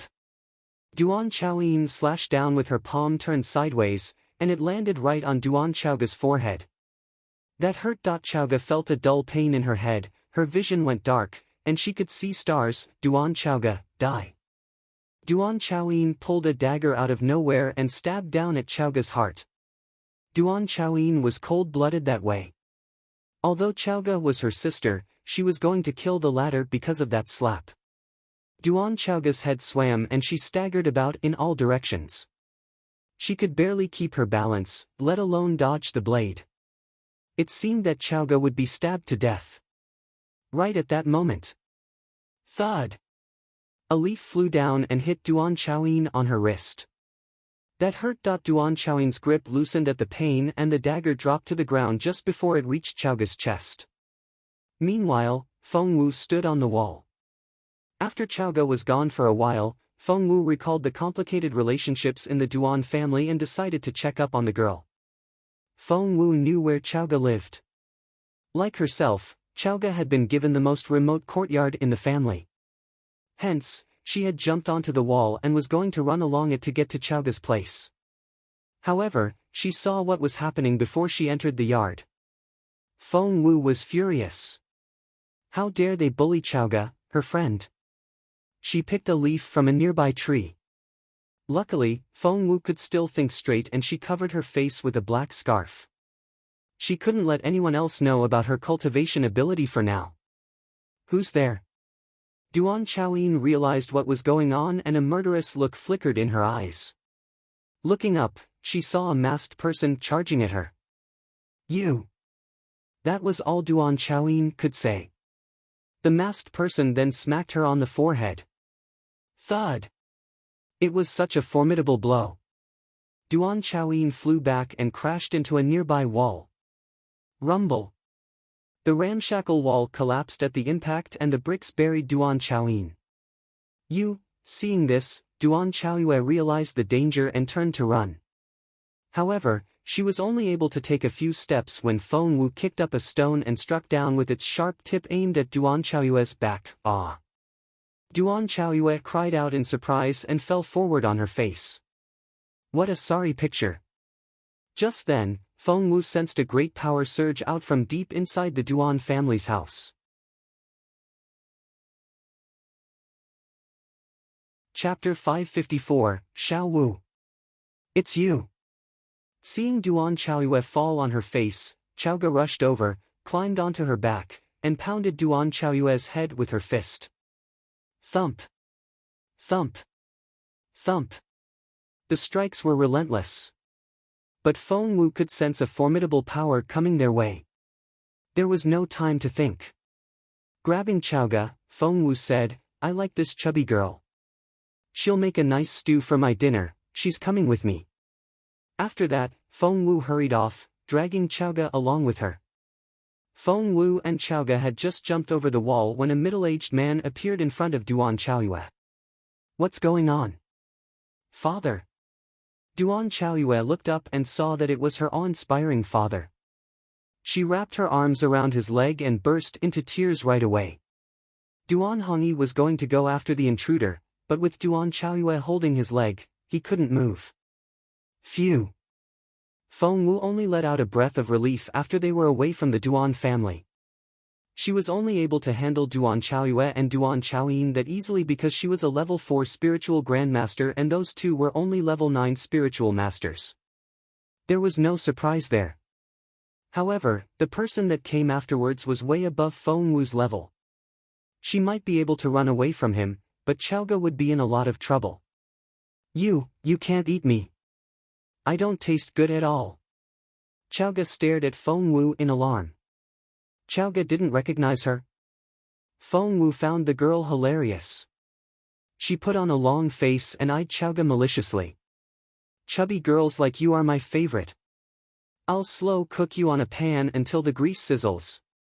It'll smell so good. Chaoge pictured herself sizzling in a pan and was almost in tears. But she still said stubbornly, I'm poisonous. Feng Wu stepped forward. That's okay. Poison doesn't affect me. Do you know who Feng Wu is? We're good friends. If you eat me, she'll kill you to take revenge for me. Chaoge stared at the masked person, sounding nervous. Feng Wu couldn't hold it back anymore and burst out laughing. Chaoge recognized that voice and her eyes widened. Feng Wu then removed the black scarf over her face.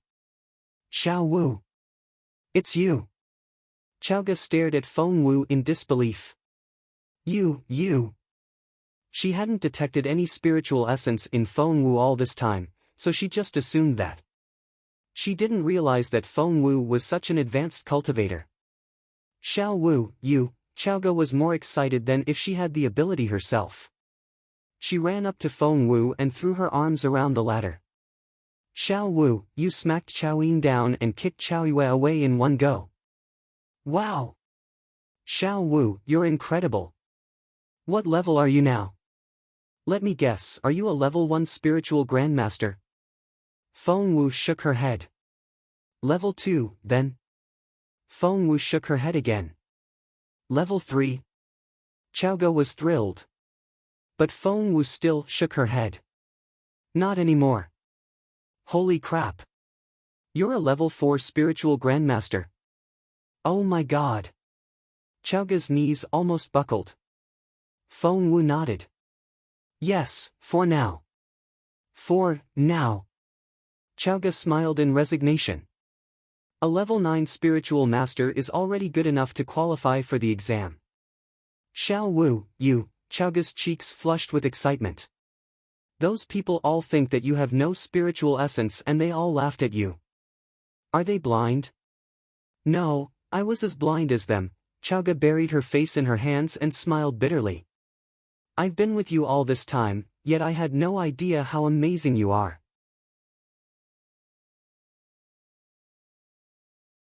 Chapter 555, Astonished. Feng Wu gave her a wry smile. I've been keeping it from everyone on purpose. But why? Chaoge was confused. Feng Wu said grumpily, the people who did those things to me are still lurking in the dark. Revealing myself prematurely is as good as sending them an invitation to kill me, don't you think? Chaoge nodded repeatedly. That's right, although, I bet they'll be so shocked if they knew how wonderful you are already. I'll gladly shock them out of their minds. Feng Wu was in a great mood. Chaoge then glanced at Feng Wu in grievance. You said you were going to eat me. I was so scared. Hahaha, Feng Wu talked as she walked and she said grumpily, if I didn't say that, your family would think that you were with me and you'd be in a lot of trouble. Chaoge found that explanation reasonable. Feng Wu went on, now that I've made it look like you were taken away, your family won't blame you. Moreover, it doesn't seem like they'll bother to search for you. After you go back with your achievements, you can tell them outright and honestly that they never tried to save you in the first place. Chaoge was thrilled to hear that and her eyes lit up. With a single sentence, Feng Wu was making all these future plans for her. Xiao Wu, you're so smart. How did you come up with those things given the circumstances? Chaoge scratched her own head. Why was she so dumb herself? Feng Wu patted her head. Enough of that. We have less than 7 days left and we'll have to prepare for both the written exam and the physical tryout. There's no time to lose. When they got back, they didn't even walk into the Feng clan manor, but went straight to Grand Secretary Feng's house next door. Grand Secretary Feng was composing a memorial to the throne. Xiao Wu was so talented, but she couldn't get into Imperial College because of His Royal Highness's intervention. It was such a loss to the school. The more Grand Secretary Feng thought about it, the more sorry he felt. In the end, he decided to write it down in a memorial to the throne. Other people might not dare to confront Jun Linyuan, but surely His Majesty would. Grand Secretary Feng was only halfway through the memorial to the throne when Feng Wu and Chaoge arrived. The old steward was waiting on Grand Secretary Feng inside, and Steward Feng stood outside the room. After what happened last time, when Steward Feng had failed to recognize Feng Wu's talent, the man greeted Feng Wu warmly. Miss Feng, it's wonderful to see you. Please come in. Is your old master in? Feng Wu asked as she walked in. Yes. Yes, of course. The last thing Steward Feng would do now was stop her. His old master thought very highly of this young lady. Steward Feng showed Feng Wu to an inner living room. The old steward opened the door and let Feng Wu and Chaoge in after recognizing them. Grand Secretary Feng still had half of the memorial to the throne to write when Feng Wu entered. He grunted. You came soon enough. How did it go? Did His Royal Highness give you a hard time? Feng Wu said innocently, no, he didn't. You don't have to pretend with me, Grand Secretary Feng said grumpily. Don't worry. My word still means something and I'm writing a memorial to the throne to His Majesty. I don't know about other people, but His Majesty should be able to talk to him. Feng Wu was very touched. The old man was so nice to her that she almost felt bad about buying his house. Feng Wu opened her palm, revealing a little red booklet. What? The old man rose to his feet so abruptly that he stumbled.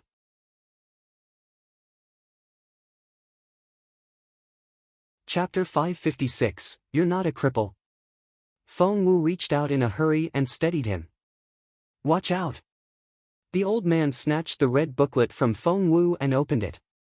Feng Wu's personal information was indeed recorded in it. I have one, too. Chaoge presented her own as well. Only after Grand Secretary Feng examined both booklets was he convinced that Feng Wu had really received her exam permit. The old man hadn't thought much of the exam permit at first, but then Linyuan got involved, and all of a sudden, it was hell mode for them all. You really have it, the old man was amazed. Didn't His Royal Highness try to intervene? Feng Wu had charged out, looking as if she was going to punch someone in the face. Grand Secretary Feng had thought that Feng Wu would be thrown out of the Crown Prince's residence for sure. However, not only hadn't she been thrown out, she had somehow secured the exam permits. Grand Secretary Feng found it hard to believe. Feng Wu nodded. I was lucky. Linyuan had a breakthrough and he was in a good mood. So, he made it easy for me. Grand Secretary Feng cried out, His Royal Highness made a breakthrough again? Exactly what level is he now? Feng Wu couldn't help but ask. It seemed that Linyuan's cultivation level was a secret. The old man patted Feng Wu's head grumpily. That's a top secret of the Empire. You shouldn't even ask. Now that you have the exam permit, your most important task now is to pass the exam. Yes, Feng Wu and Chaoge stood at attention and nodded solemnly. As for the physical tryout, Grand Secretary Feng sighed in resignation. Chaoge can probably make do with a crash course, but what about Xiao Wu? She had no cultivation ability whatsoever and the old man didn't know what to do. Chaoge's eyes lit up. Xiao Wu wasn't a cripple. She was amazing. Right now, the only people in the room were Feng Wu, Chaoge, and Grand Secretary Feng. Feng Wu smiled, then put the concealing jade back into her ring.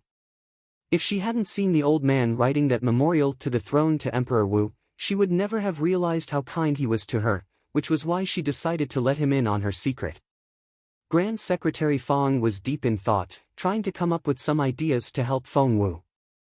He turned around and saw Feng Wu beaming at him. The old man was disgruntled. Kiddo, get serious. We're running out of time. The exam is in 7 days and you can't even wait a minute. Grand Secretary Feng looked shaken all of a sudden. He rushed to Feng Wu's side and his voice trembled with excitement. Kiddo, you. Staring at Feng Wu, the old man said in a shaky voice, No, that can't be. That's impossible. However, Feng Wu only stood there as steady as anything, with perfect composure. Show me your hand. Grand Secretary Feng stared at Feng Wu. Feng Wu gave him her right hand, then activated her spiritual essence. A level 4 spiritual grandmaster. Grand Secretary Feng figured it out right away. You have very sharp eyes. Feng Wu grinned. You naughty kid, Grand Secretary Feng smiled wryly. You're already very capable. Why did you go to all that trouble to hide it? Do you like to be called a cripple? However, given how experienced Grand Secretary Feng was, he immediately realized why Feng Wu had done so.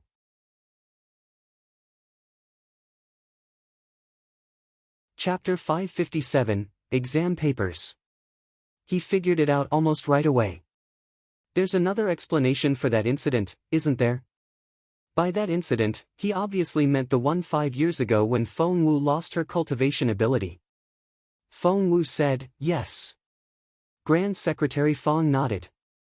He now understood why the girl had to hide her real ability at the cost of all those insults and contempt. It was incredible that she could be this level-headed at such a young age. The old man liked Feng Wu even more. But, said Feng Wu, Xianyi doesn't know about my recovery. Feng Wu didn't finish the sentence, but Grand Secretary Feng knew what she meant. He nodded. Your top priority now is to prepare for the written exam. Grand Secretary Feng then asked the old steward to fetch a stack of exam papers, then had the servants transcribe 2 copies. Meanwhile, Steward Feng was instructed by the old man to set up a couple of desks and chairs in the main hall. The papers, which still smelled of fresh ink, were laid out. Grand Secretary Feng casually sat down in the head seat and waved his hand. Finish the papers in 2 hours. Feng Wu and Chaoge looked at each other in bewilderment. Neither of them had studied the subjects or read the relevant books. The stack of papers was completely foreign to them. Feng Wu picked up the first paper. The first section was filling in the blanks. A few characters were missing from a verse and one had to fill in the missing parts. Feng Wu was well versed in books and could finish 5 out of the 10 problems. Chaoge, on the other hand, was at a complete loss. She knew next to nothing about literary works. Feng Wu looked up at Chaoge and shook her head with a wry smile. Although there were only 10 questions, they covered a very wide range. The study of nature, history, cultivation theory, formations, medicine, you name it. If one wasn't well read enough, they wouldn't even be able to understand the question. Read more chapter on novel full. Poor little Chaoge. Feng Wu then moved on to the second section. One had to write something from memory. And the subjects covered were just as diverse. There was a random paragraph taken from some book and the candidate had to write down the rest of the passage from memory. One could only answer the question if they had memorized the passage. Even after reading the passage, they might not be able to write down everything. However, if one hadn't even read it, then. This was the case with the sentence Feng Wu was reading. Courtesy is the standard by which intimacy and remoteness is determined. Feng Wu was dumbfounded. Where was that sentence from? Although she had read a lot of books, she had never seen it before. Because she didn't know that sentence, she left the entire section blank. The third section consisted of multiple choice questions. Write down the options you deem correct in the bracket.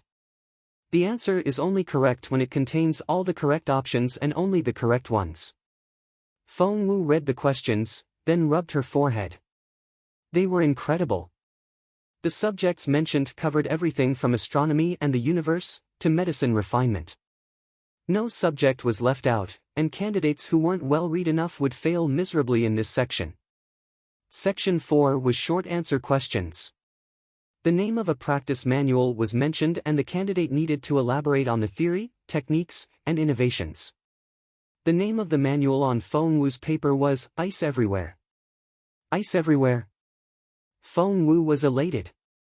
She didn't have the ice attribute herself, but she had a peerless beautiful master who knew all the attributes and all professions. Her beautiful master used to explain all the attributes and skills to her. With his encouragement, she memorized everything, even though she hadn't understood most of it.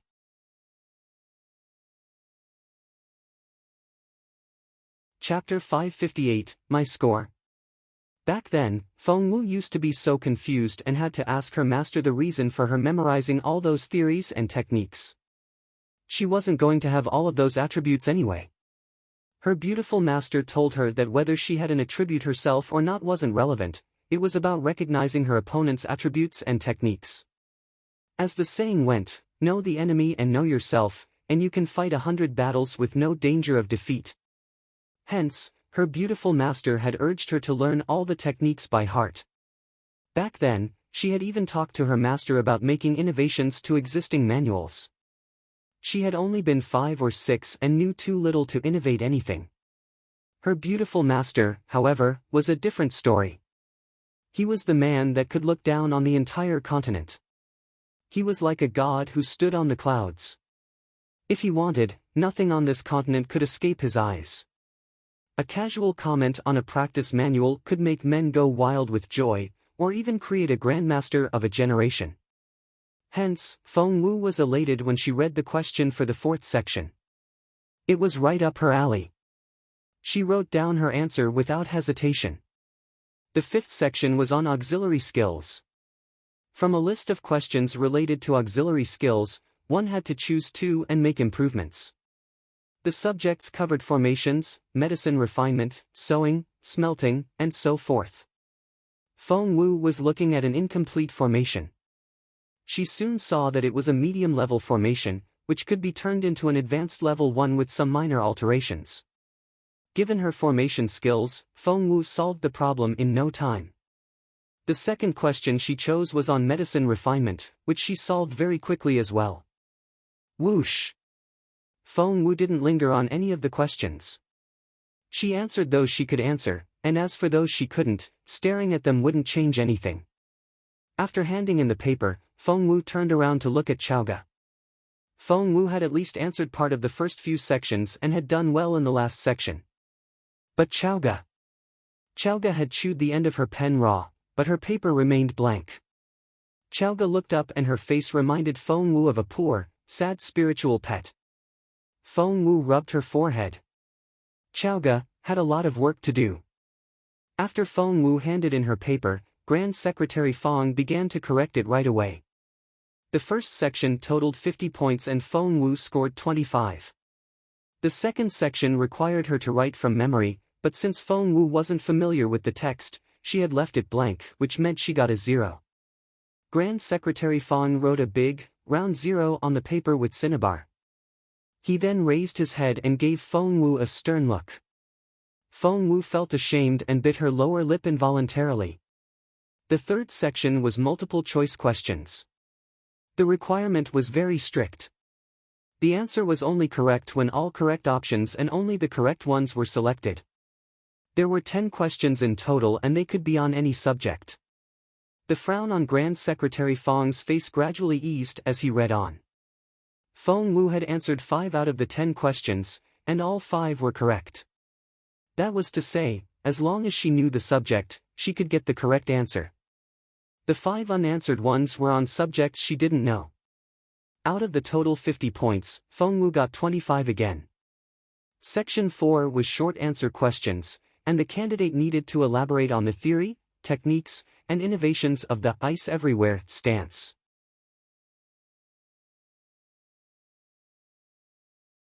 Chapter 559, Poor Kid. Grand Secretary Feng was frowning at first, but as he read on, his eyes widened. He then raised his head and stared at Feng Wu. Did you come up with the answer yourself? Grand Secretary Feng found it hard to believe. How could a 13-year-old girl have such a thorough understanding of the ice attribute? Her explanation of the theory and skill was straightforward and easy to understand. As for the innovation part, that she actually did it. If this got out, all the ice mages on this continent would be shocked. Because that even the examiners who designed this question couldn't come up with such an answer. Who else do you think could have come up with the answer if not me? Feng Wu looked at him with a half-smile. Grand Secretary Feng agreed. He admired her innovation from the bottom of his heart. Fighting back his impulses, Grand Secretary Feng moved on to correct the fifth section. Formations. Grand Secretary Feng knew before he read the answer that Feng Wu was going to get full marks, for she was as advanced as he was, if not more. He was right. Feng Wu completed that medium-level formation and improved it to the level of a master formation. She then stopped there. Grand Secretary Feng raised his head and gave Feng Wu a disgruntled look. You canny girl. She was at least a Grandmaster-level formation master, but she had only demonstrated a master-level formation. And that was enough to surpass most of the formation masters on this continent, even some of the teachers in the formation department of Imperial College, for that matter. What else could he give her but full marks? To Grand Secretary Feng's surprise, Feng Wu didn't just get full marks in formation skills. In medicine refinement. Grand Secretary Feng was well versed in that subject as well, not to mention that he had the standard answer on hand. He then saw that the final number Feng Wu had given was down to the 12th decimal point. And it was identical to the standard answer. That was to say, you know medicine refinement? Grand Secretary Feng asked in amazement. Chaoge said grumpily, what sort of question is that? Xiao Wu was an advanced medicine refiner when she was 5. She could only have gotten better after so many years. 5? An advanced medicine refiner? Grand Secretary Feng couldn't believe his ears. 5-year-olds weren't even as tall as a refining cauldron yet. Feng Wu threw a disgruntled look at Chaoge. Finish your paper. Chaoge felt like crying. She knew the words on their own, but put them together into sentences and she didn't understand any of them. It was terrible. Meanwhile, Grand Secretary Feng had finished correcting Feng Wu's paper. She got 25 in Section 1, 0 in Section 2, 25 in Section 3, 50, which was the full mark, in Section 4, and 50 points each from the 2 questions on auxiliary skills. Out of 300 points, Feng Wu got 200 in total. That exceeded Grand Secretary Feng's expectations. Feng Wu had scored much higher than he had anticipated. He had thought she would get 50 points at most. Is this really your first time answering these questions? Grand Secretary Feng looked at Feng Wu suspiciously. Feng Wu smiled bitterly. My family just moved back from northern border city. Do you think I could get hold of mock exam papers when I was out there? Grand Secretary Feng agreed. This girl really was a genius. Despite his joy, Grand Secretary Feng kept a straight face. He then turned to look at Chaoge. Chaoge couldn't sit still anymore. She slowly rose to her feet and handed in her paper.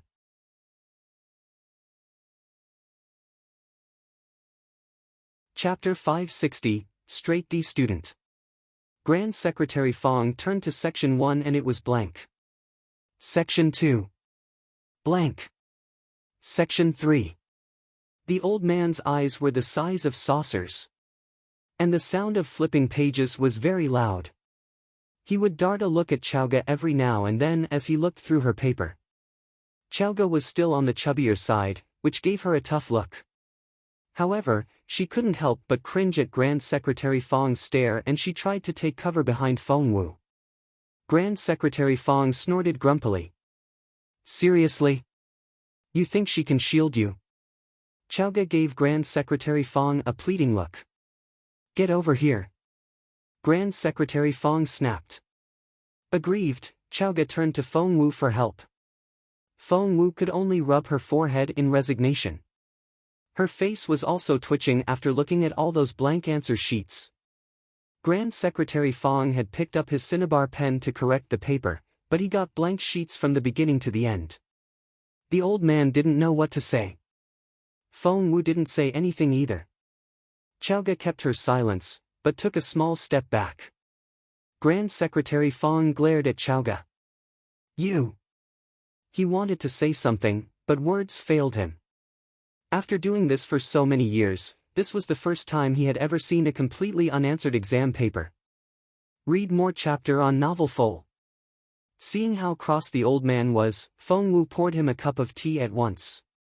There, please have some tea and calm down. Chaoge has always been a straight D student, I won't deny that. Grand Secretary Feng's chest heaved with indignation. Straight D student? Yes, that was exactly what she was. You're absolutely correct. Taking Feng Wu's hand, the old man vented his grievances.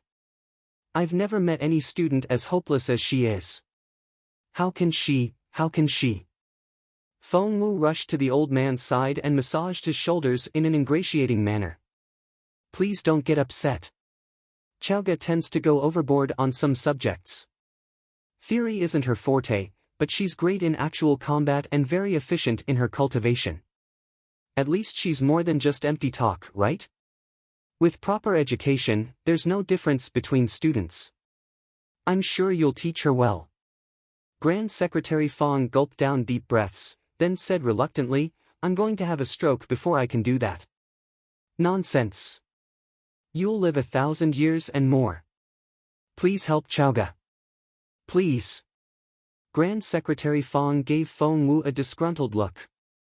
He had daughters and granddaughters of his own, but they were nowhere near as sweet as this child.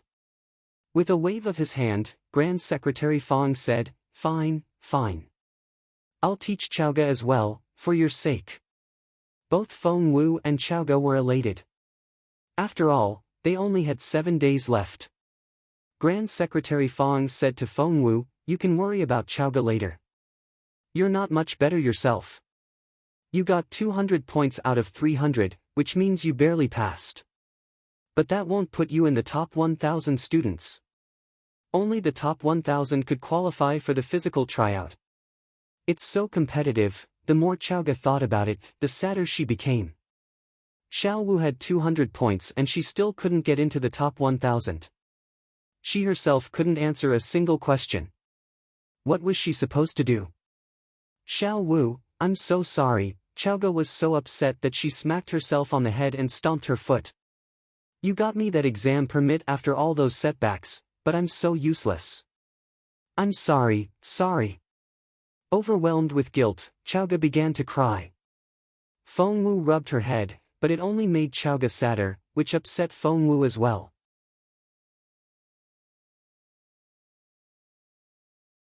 Chapter 561, Government Official Reserve. Wrapping her arms around Chaoge, Feng Wu said, "Silly girl, don't say that. It's just Imperial College and you only need to take the exam if you want to. It's not worth crying over." However, Feng Wu's comforting words only made Chaoge cry harder. Still weeping, Chaoge took Feng Wu's hand. "I have to get into Imperial College. You're going there and so am I. I don't want to be left behind, Xiao Wu." Feng Wu didn't know whether to laugh or cry. All right. We'll go together. I promise." Grand Secretary Feng heaved a long sigh. "Fine. Little Chaoge can join you in studying, but you know the odds of her passing the exam." Feng Wu nodded. She knew she would find a way to help Chaoge. Grand Secretary Feng saw Feng Wu as his chief student. "The physical tryout won't be a problem for you. As a level 4 spiritual grandmaster, you're already one of the best among the new students." Feng Wu nodded. "Your main problem is the written exam." Grand Secretary Feng started to explain the exam to Feng Wu in detail. "First of all, tell me, why do you think Imperial College set up a written exam?" "That's right. Why?" Chaoge was bewildered. The old man kept his gaze on Feng Wu. Feng Wu said, "Because all government officials of the Empire are chosen from graduates of Imperial College. Imperial College's graduation exam is known as the national exam, and those who pass it can start their career in politics as junior officials. That was why the entrance exam was so strict. Not all graduates of Imperial College had to become politicians, but all politicians were graduates of Imperial College. Moreover," added Grand Secretary Feng, "the families of public officials will consider Imperial College graduates first when it comes to marriage. Without this education, you won't even be able to marry well. Therefore, to the people of the Zhenwu Empire, entering Imperial College meant promising futures for them. Otherwise, their futures would be very bleak." Chaoge tugged at Feng Wu. "Xiao Wu, I have to take the exam and get in." Grand Secretary Feng was speechless. Xiao Wu had a good chance of getting in, but Chaoge didn't seem to fit anywhere. Feng Wu nodded. "All right. You'll get in if you want to." Grand Secretary Feng didn't know what to say. He shook his head and said to Feng Wu, "Your task now can be considered hard and easy at the same time." Feng Wu looked at him in bewilderment. Pointing at the paper, the old man explained, "Section 1, filling in the blanks. All you need to do is memorize mechanically. The excerpt is taken from one of 1,000 books, so what you need to do is learn those 1,000 books by heart." Feng Wu said, "No problem." The old man darted a suspicious look at her. "That was quick. It's 1,000 books we're talking about here." Not one book. I know. Grand Secretary Feng said, and you can't just flip through them. You have to remember every word by heart. Feng Wu said, no problem. Grand Secretary Feng rubbed his forehead. If you say so. Now, let's move on to Section 2. This section requires you to write down a passage from memory, which is essentially the same as Section 1. It's also randomly picked from one of those 1,000 books and you have to memorize all the words. Feng Wu nodded. Of course. Grand Secretary Feng turned the page. Section 3 consists of multiple choice questions, and they can be about anything. It tests the knowledge that you've accumulated over the years.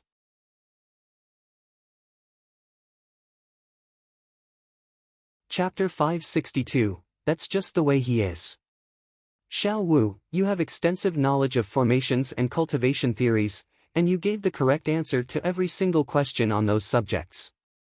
However, when it comes to subjects you haven't delved into, you don't know the answers.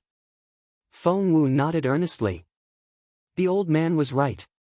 That means it'll be very difficult for you to improve. So many subjects are covered and there's so much you'll need to learn.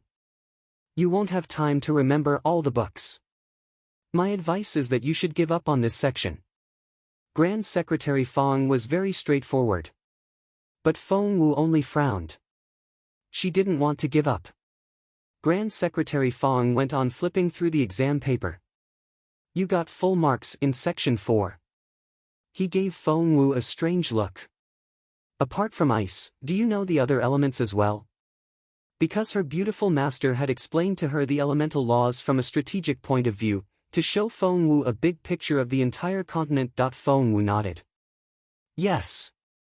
For the moment, Grand Secretary Feng decided to take her word for it, though he didn't actually believe her. For he himself, who had studied the elemental laws for so many years, still had a lot more to learn, even at this age. She was only 13. How much could she know? Little did Grand Secretary Feng know that Feng Wu had been taught by the most formidable person to have ever existed on this continent.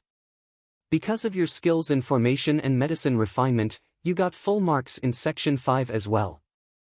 Grand Secretary Feng let out a sigh of relief after the analysis. Therefore, your main problem is memorizing the content tested in Sections 1 and 2. So, Grand Secretary Feng took a booklet from the old steward and handed it to Feng Wu. Here's the book list. Remember everything in every book and you should be able to get into the top 1,000. What if, Feng Wu asked. What if I want to get full marks in Section 3 as well? Grand Secretary Feng gave her a strange look. Kiddo, you only have less than 7 days. Other people started preparing for this exam pretty much the moment they were born. It would take them at least 10 years as they made their way through junior and intermediate schools before they got to the actual exam. And Feng Wu only had 7 days. That's why I said, what if? Feng Wu smiled. If you still have time after memorizing those 1,000 books, Grand Secretary Feng glanced at the old steward. The old steward went to the bookshelf at the back of the room and brought back a small wooden box. I know. She'll need to memorize everything in the booklets in that box, right? Chaoge's eyes sparkled. Grand Secretary Feng was speechless. He turned to Feng Wu. There are 10 booklets here, and they all just contain book titles. Each booklet is an extensive reading list for one subject. In total, 10,000 books are mentioned here. And you only have 7 days. Feng Wu nodded. I'll read them if I have time. She was certain that given Jun Linyuan's temperament, he would only come up with new ways to make her life harder. That was just the way he was. So, Feng Wu wanted to make sure that she was ready for anything. Grand Secretary Feng nodded. He then turned to Chaoge and he sighed again. Chaoge said, I'll start reading, too. I'll read them all.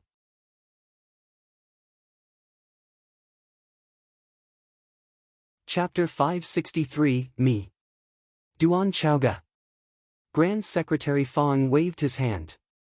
You can find all the books on that list in the stack room at the back. Feel free to read as many as you want and try your best to understand the texts. Just then, footsteps came from outside. Steward Feng's voice rang out. Master, the lady is here with the princess. Grand Secretary Feng frowned at those words. He then turned to Feng Wu. Go find the books, you can take them back home to read. An idea struck Feng Wu. Were they Grand Secretary Feng's daughter and granddaughter? Why had the old man changed his mind and told them to read on their own? Feng Wu couldn't figure out why, but neither did she care. Shaking her head, she led Chaoge to the stack room at the back. For Grand Secretary Feng had given her the key to the room already. As soon as Feng Wu and Chaoge left, footsteps approached from outside. Grandpa, Grandpa. Feng Wu would have recognized that voice right away if she were here. The voice belonged to Mu Yao Yao. Father, Lady Mu greeted Grand Secretary Feng. Mu Yao Yao rushed to Grand Secretary Feng's side and took his arm. Grandpa, it's so nice to see you. Are you sleeping well these days? Did you miss us? Grand Secretary Feng frowned a little. Grand Secretary Feng saw that Lady Mu and Mu Yao Yao had brought quite a few chests with them and Lady Mu was instructing the servants, put them in the warehouse. What's this about? Grand Secretary Feng's eyes flickered. Grandpa Mu Yao Yao took Grand Secretary Feng's arm. I have a favor to ask. Please say yes please. The bruises on Mu Yao Yao's face hadn't faded completely and Grand Secretary Feng frowned when he noticed them. What happened to your face? A look of hatred flickered in Mu Yao Yao's eyes at the mention of that. It was all because of Feng Wu. Humph. Grandpa, you have no idea how abominable Feng Wu is. Mu Yao Yao then told Grand Secretary Feng about what happened at World Tower and finished her story indignantly. I'm going to beat her up whenever I see her from now on. Mu Yao Yao had completely distorted the incident at World Tower. She kept emphasizing what a bully Feng Wu was and how helpless she had been herself. Lady Mu knew perfectly well what really happened, but she showed no intention of stopping Mu Yao Yao from slandering Feng Wu. The frown on Grand Secretary Feng's face grew bigger. Nonsense.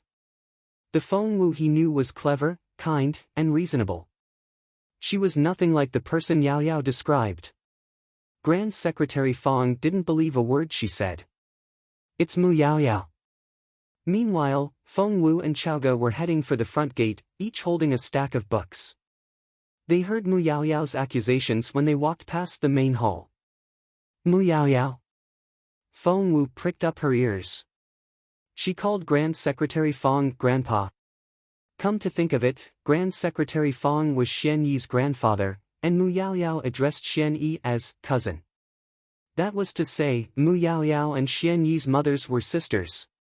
Chaoge flared up right away. How dare that woman slander Feng Wu behind her back, not to mention that everything she said was a lie. This Mu Yao Yao was unbelievable. Throwing her books on the ground, Chaoge was going to charge into the room and beat that woman up. Feng Wu stopped her in a hurry. Wait. I won't wait. Chaoge said indignantly. I should have beaten the crap out of that Mu Yao Yao when I had the chance.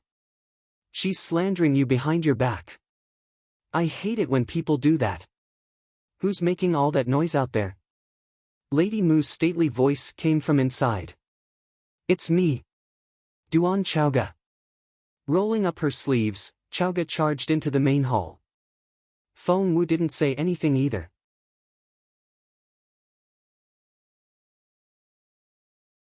Chapter 564, They're All Mine.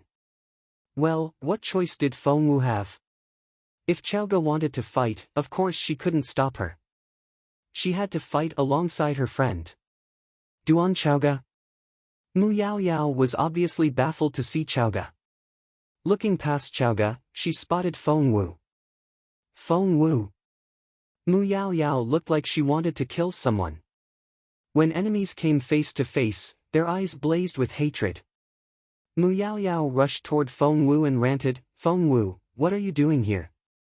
Feng Wu only glanced at her. And why do you have those books? Mu Yao Yao was exasperated when she saw the covers of the books. Gosh! You're stealing my family's books. Hey, seize these book thieves! Steward Feng was bewildered. The old steward ignored the girl. The servants of the Feng manor exchanged awkward looks, but no one stepped forward. At that moment, Grand Secretary Feng strolled into the room. Grandpa!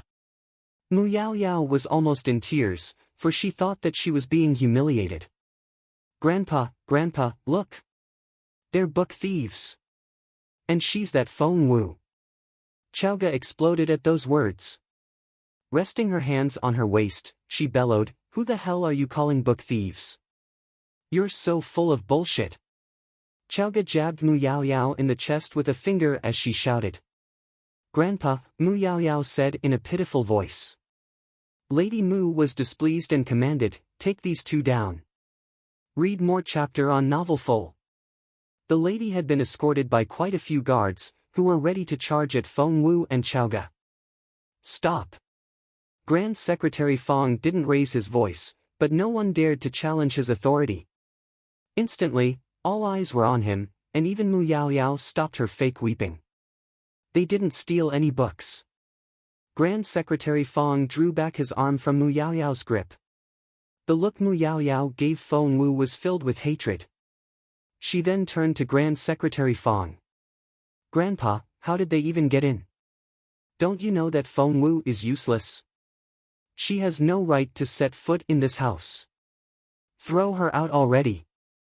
Grand Secretary Feng frowned. Yao Yao, be polite to Xiao Wu. If Mu Yao Yao had paid a little more attention to his tone, she would have realized that her grandfather was already very angry. Xiao Wu? Mu Yao Yao was shocked. Since when was her grandpa this familiar with Feng Wu? No. Her grandpa was hers alone. Grandpa, is an outsider more important to you than me now? Grand Secretary Feng frowned at Mu Yao Yao. The girl was no longer that cute and charming granddaughter he remembered, but sounded tart and mean. The old man was no longer hiding his irritation, but as enraged as she was at the moment, Mu Yao Yao didn't see it at all. Grandpa! Mu Yao Yao thought she could have anything because of her grandfather's love and indulgence. She glanced at the books in Feng Wu's hands. Feng Wu wanted to read them. Not in a million years. Those belonged to the Mu family, and with one word from her, Feng Wu wouldn't even get a page of them. Grandpa, aren't you retiring and going back to your hometown? Can I have all the books in your stack room? Please, Mu Yao Yao swayed Grand Secretary Feng's arm back and forth and pleaded in a soft, saccharine voice that reminded one of a kitten. Chaoge was so mad. Xiao Wu needed to read a lot of books. It would be a disaster for her if she couldn't get access to them. This Mu Yao Yao was outrageous. Chaoge waved her fists. She wanted to hit someone so badly.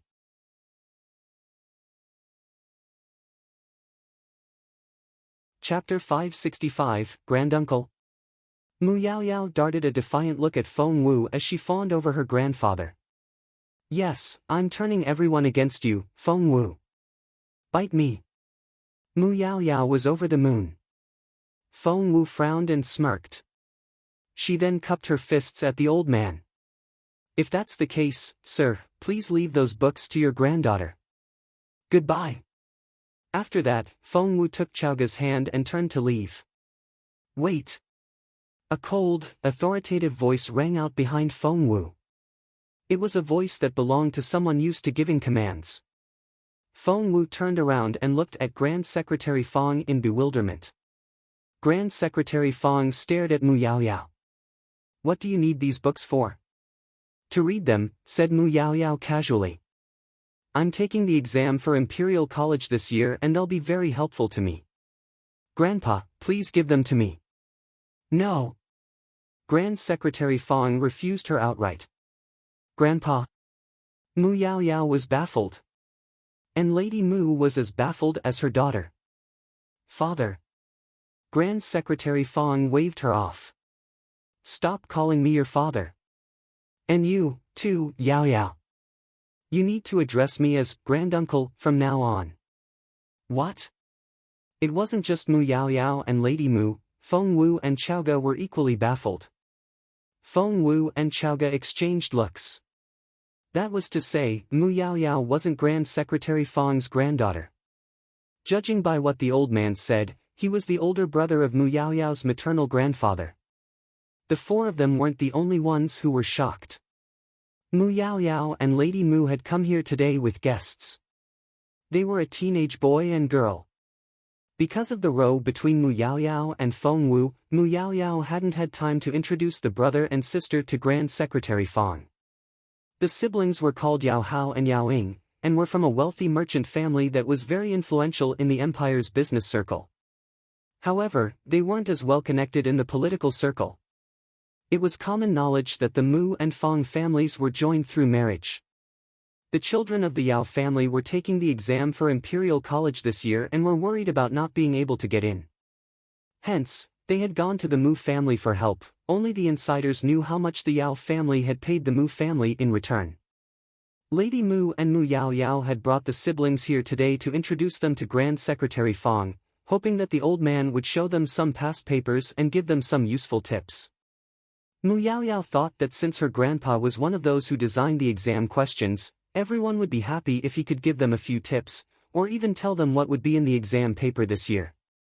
However, Grand Secretary Feng had rejected her before she could even bring up the topic. Granduncle, Mu Yaoyao looked at Lady Mu in confusion. Lady Mu looked embarrassed. She was going to say something when Grand Secretary Feng stopped her with a wave of his hand. Your father left you in my care when he passed away, so I didn't say anything when you called me father. But now, you're the lady of Mu Mansion, and should behave like one. Otherwise, your father in the other world would be very disappointed. Lady Mu didn't know what to say. Since it was Grand Secretary Feng's family business, Feng Wu decided it would be wise to not get involved. Taking Chaoge's hand, she was ready to leave. Grand Secretary Feng said grumpily, "Take these books with you. I'm going to test you on them tomorrow." Okay, got it. Picking up the books, Feng Wu and Chaoge left right away. Mu Yaoyao still looked deeply shaken. As it turned out, the famous Grand Secretary Feng wasn't her grandfather after all. Once that was cleared up, Grand Secretary Feng darted a casual look at Lady Mu. So, what brings you here today?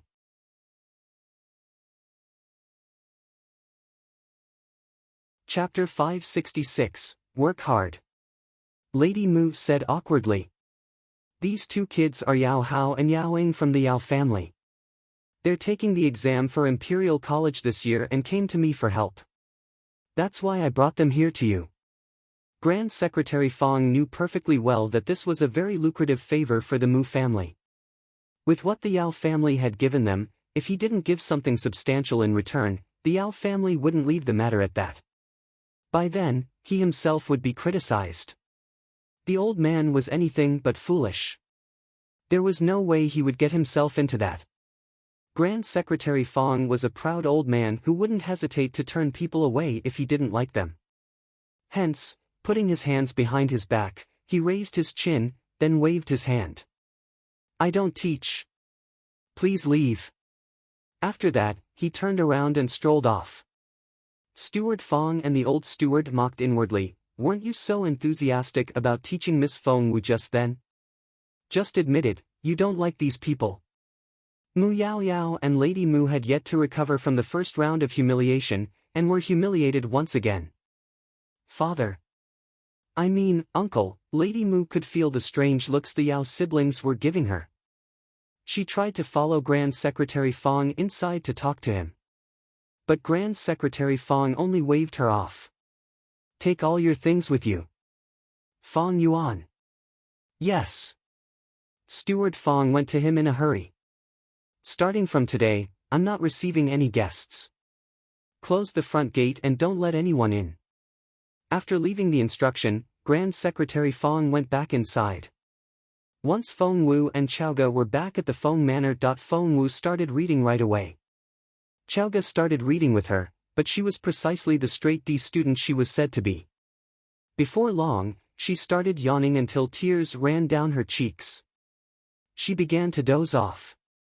Her head nodded and nodded, then thump. Her forehead hit the table. Feng Wu didn't say anything. Feng Wu and Chaoge had taken 30 books each from the Feng Manor. Chaoge fell asleep before she finished the first page, but Feng Wu just kept on reading. Every time she finished a book, she would close her eyes and go through it in her head. After making sure she had memorized it all, she started on the second book. And the third one. The fourth. While Feng Wu was studying, the rest of her family were busy with their own things as well. Feng Xiaoqi, Uncle Xiao, and Qiuling were all cultivating. The beautiful lady was making a pretty dress for Feng Wu, her movements graceful, while Granny Xiao cooked for the entire family. It was so relaxing and heartwarming. Night set in. The beautiful lady had long gone to bed to get her beauty sleep, but Feng Wu had just finished her 30th book. She rubbed her forehead. It had been a while since she last used her brain this much and she felt drained. Rising to her feet, Feng Wu went out into the yard and walked around in circles. Looking up at the bright moon, she tried to soothe her aching head a little. Just then, she heard a faint sound from a nearby room. Wait, it was from Qiuling's room. A moment later, Qiuling rushed out, took Feng Wu's hand in excitement, and burst into tears. You've made a breakthrough? Yes. Qiuling cried and laughed at the same time. Yes, I have. Sob. After so many years, I've finally made another breakthrough. Feng Wu smiled. And you're only just getting started. You'll get better and better, this family is counting on you. I won't let you down, miss. Qiuling felt a strong sense of duty now.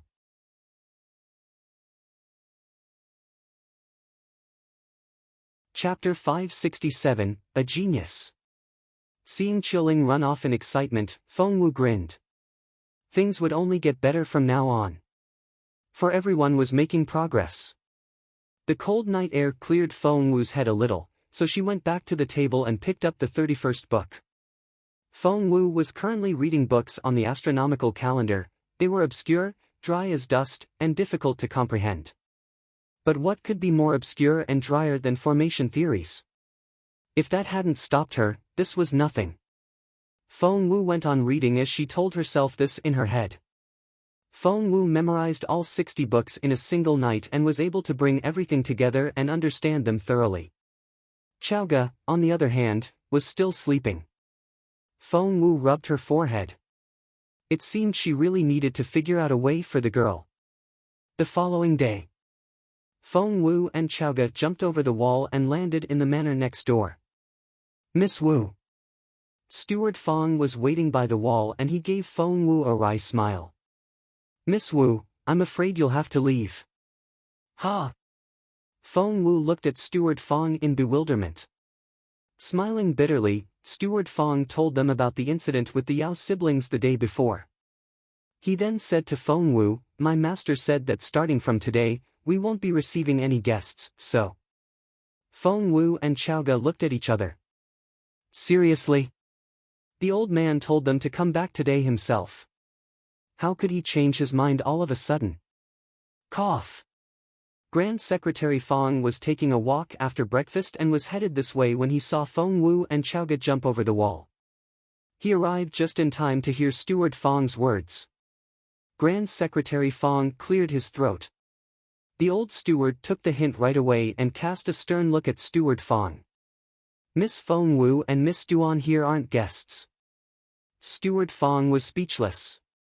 Even Lady Mu and Princess Mu counted as guests, but not these two. The Yao siblings had to leave to avoid arousing suspicion because they were candidates this year, but weren't Miss Wu and Miss Duan candidates as well? That was kind of discriminatory.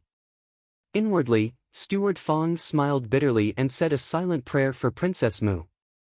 Grand Secretary Feng was a very strict tutor. He stared at Feng Wu and Chaoge. Seeing how refreshed and well-rested the two girls looked, Grand Secretary Feng was displeased. Have you read them all? The old man said grimly. Yes, I've read and memorized them all, Feng Wu said confidently. Shall I put the 60 books back into the stack room? Wait, the old man's face darkened. He then gestured at the table. Put them here. Alright, Feng Wu did as told. Altogether, the stack of books was almost as tall as Grand Secretary Feng. You've memorized them all. Grand Secretary Feng frowned. That's right. Feng Wu stuck out her chest. Grand Secretary Feng frowned and looked even more displeased. He didn't mind dumbness or laziness in a student, but he wouldn't accept lies, especially when one wouldn't admit to it. Picking up a book from the stack, Grand Secretary Feng opened it to a random page and read a line of the text. Act in unison and like draws to like. Your turn. He deliberately raised his voice at the end, which startled Chaoge and she almost jumped. However, Feng Wu only stood there proudly with her hands behind her and her back ramrod straight. She recited in a loud, clear voice, water runs toward wet spots, fire ignites dry wood, dragons come with cloud, and tigers come with wind. Everything is after their own kind. Feng Wu went on reciting and Grand Secretary Feng didn't stop her. Hence, Feng Wu kept going. And before long, she had recited the next 10 pages.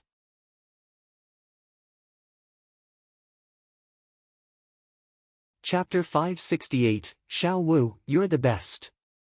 The old man didn't know what to say. All words failed him. Feng Wu had really memorized everything, like she said, and she was reciting the text so fluently. She didn't stop once to try and recall a word. Chaoge wasn't all that surprised.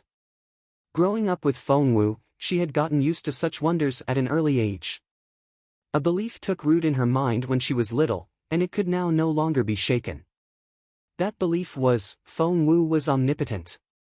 But Grand Secretary Feng didn't know that.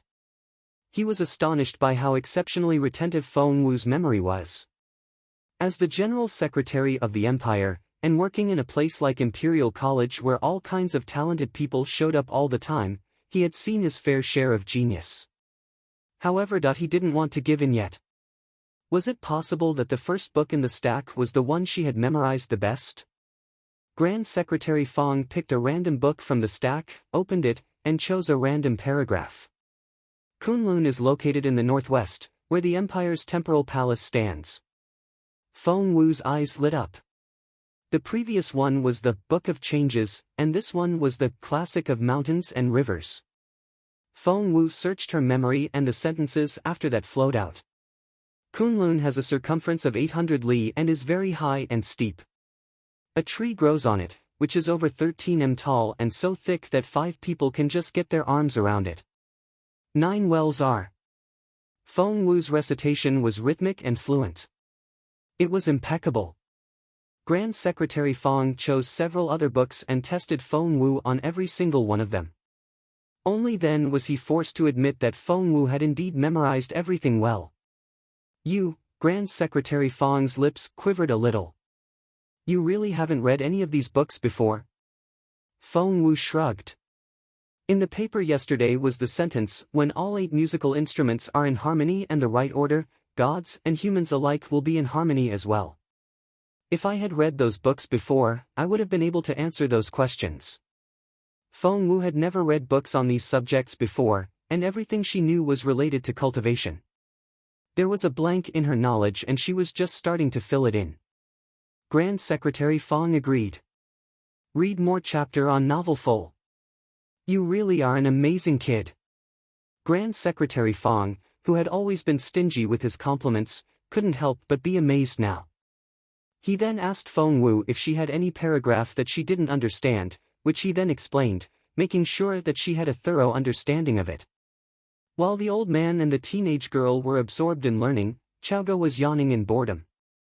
Feng Wu didn't know what to do. She took out a manual called Chaoge Sword and gave it to her friend. There, try this. She had created this manual last night, which was the most suitable for Chaoge at her current cultivation level. Wait, let me see that. Grand Secretary Feng reached out with his hand.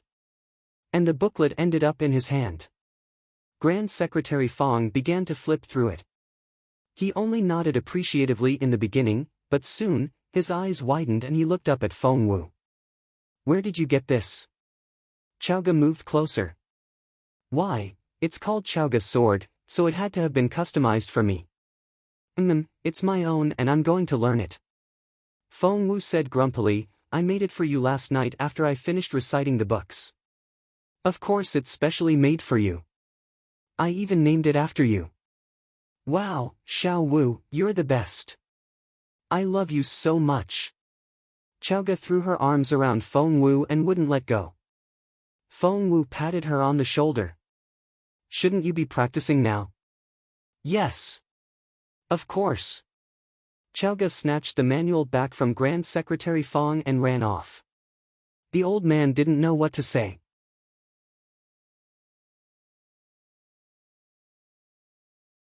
Chapter 569, 290 points.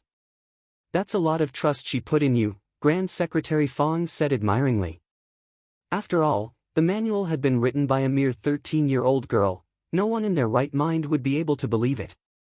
Feng Wu shrugged. She's a trusting person. That's because she has faith in you. Grand Secretary Feng said emotionally, Xiao Wu, it's very hard to come by a friend whom you can completely trust in life. Many people will live to the end of their days without ever meeting one. You're still so young and you've found that friend. I envy you. Feng Wu grinned. It's my honor to have her as a friend. And it was very lucky for her to have met you as well. Grand Secretary Feng was a little surprised by Feng Wu's reply. Was she really a girl of 13? Sometimes, Grand Secretary Feng found her frighteningly mature. By the way, Grand Secretary Feng gestured at Chaoge, who was sitting in a tree a few steps away. What are you going to do about that kid? Feng Wu smacked her forehead. I'll think of something. Grand Secretary Feng nodded. Feng Wu spent the next few days reading around the clock. Her head had almost gone numb from all the reading, for the texts were all written in a pedantic style. It was only thanks to her great memory that she didn't mix them all up. In a few days, Feng Wu had finished memorizing all 1,000 must-reads. She then moved on to the 10,000 extracurricular books, trying to memorize as much as she could. Gifted with an eidetic memory, she flipped through the pages quickly. The old man had been giving her a set of exam papers every day for the past few days, and her scores rose rapidly. Wow! When Chaoge saw Feng Wu's mark on the paper that day, her mind was blown. 290. Chaoge almost jumped to her feet. Xiao Wu, you got 290. Are you even human? How did you do that? Feng Wu only smiled bitterly. I guess I'm doing all right. She got 290 out of 300, which didn't reach her own personal standard. Grand Secretary Feng darted a look at Feng Wu. Kiddo, give yourself some credit. The college is known for its difficult exam. The highest score on the written exam last year was 260, and you're already 30 points higher. What more do you want? Leave some hope for the ordinary people, all right? Grand Secretary Feng was one of the top guns of Imperial College, and for him to make that comment meant a lot. Feng Wu only gave him a wry smile. The exam is tomorrow, you should get some good rest tonight. You don't have to finish all the books. Don't push yourself too hard. Grand Secretary Feng then sent Feng Wu and Chaoge home early. Watching Feng Wu leave, Grand Secretary Feng put his hands behind his back and recalled a message from Mr. Liu.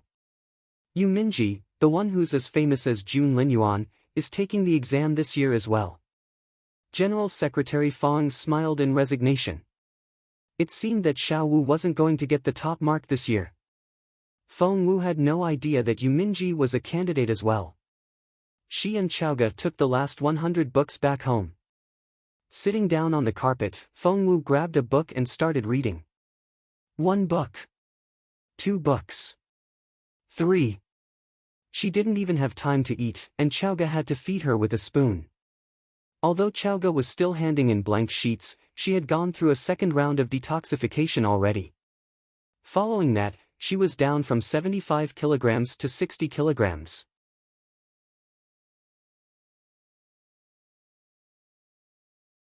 Chapter 570, His Royal Highness is here. In the past few days, Chaoge had risen from level 7 to level 9. It happened so fast that even Feng Wu was taken by surprise. As the afternoon flowed into evening, Feng Wu finished 90 books and there were only 10 to go. Feng Wu could barely keep her eyes open, but she couldn't sleep peacefully knowing that she hadn't gone through all the books. Rubbing her dry eyes, she went on reading. It was deep into the night and almost everyone was asleep.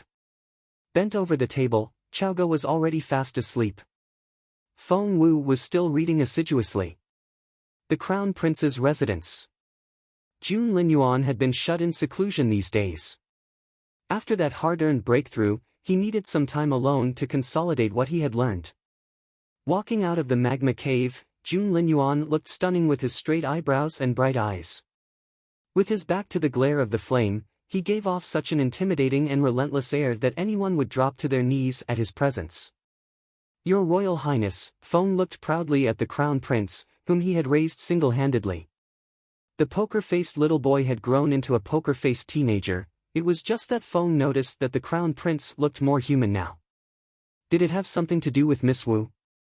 Linyuan asked as he marched on, "What's the date today?" Feng told him the date, then added, "Imperial College's entrance exam starts tomorrow." The Crown Prince's cold eyes flickered all of a sudden. The mention of the exam had reminded him of a certain girl, hadn't it? Feng stole a glance at the Crown Prince. His Royal Highness was a neat freak, and the first thing he did after he got out of seclusion was to take a bath and change his clothes, so that he could wash off all the dust. However, Linyuan couldn't help but recall what happened the last time he sat down in the hot spring. The girl was still very young, but she had a nice figure. And she was an amazing chiropractor. Linyuan had to admit that his breakthrough had indeed been triggered by the massage she gave him, but he was never going to tell her that, otherwise she would get all proud. When his mind turned to that girl, Linyuan felt as if a writing brush was tickling his heart and the sensation was very tempting. That was enough. Why would he even think about that girl? She would be so pleased if she knew about this. Vexed, the Crown Prince slapped the water with his hand and rose to his feet. He headed out immediately after he got dressed. Feng followed the Crown Prince out at an appropriate distance. That way, he could still guard and serve his young master, but was also far away enough to give him some privacy. No one could handle things as subtly as Feng. "Why is that girl so obnoxious?" the Crown Prince bellowed at Feng. Feng rubbed his nose. "She ran away as soon as she got what she wanted and turned her back on me. She's so heartless." Feng rubbed his nose. "Does she think she can just hide away and I wouldn't go searching? She's so naive." Linyuan dashed out angrily in the direction of the Feng manor. From behind, the Crown Prince looked like a king bent on revenge and who would stop at nothing. Feng was pleased. His Royal Highness had finally found a purpose. That was new. The Feng clan. Feng Wu stayed up very late. She hadn't been sleeping too well these days, or rather, she hadn't slept much at all. She had only slept for 2 hours in the past 7 days and had spent the rest of the time memorizing. Her brain had been very busy and her mind very active. Feng Wu realized that although she hadn't cultivated for 7 days.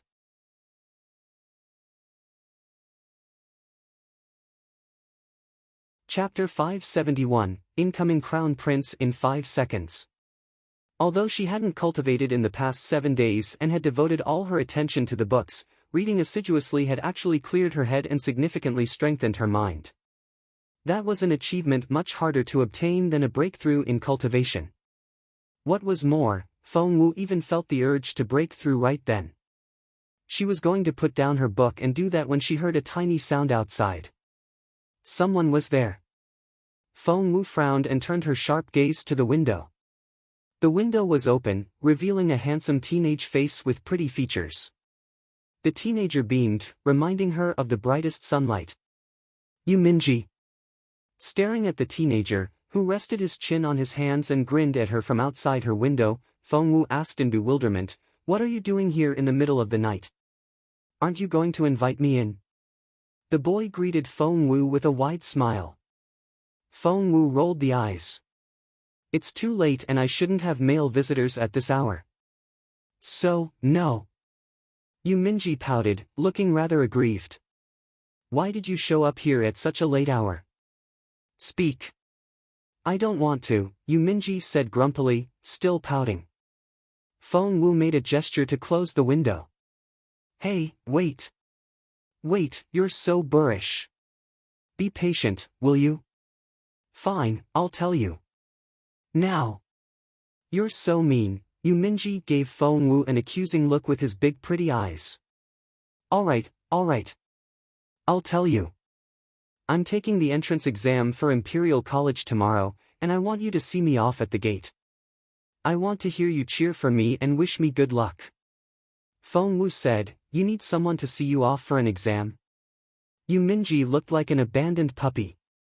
It's a really important exam and all the parents are going to see their kids off, aren't they?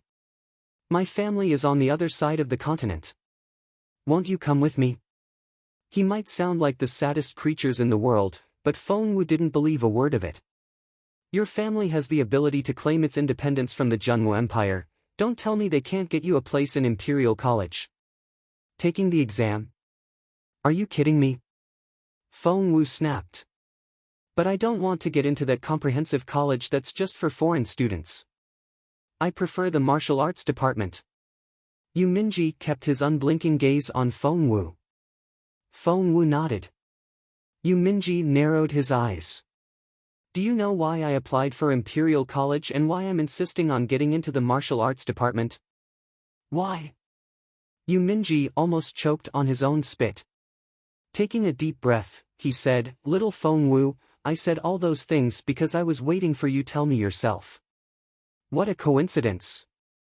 I'm applying for the martial arts department too. But you didn't. Feng Wu didn't say anything. Yu Minji grunted. If I didn't have such good connections, I wouldn't even have known that you're taking the exam.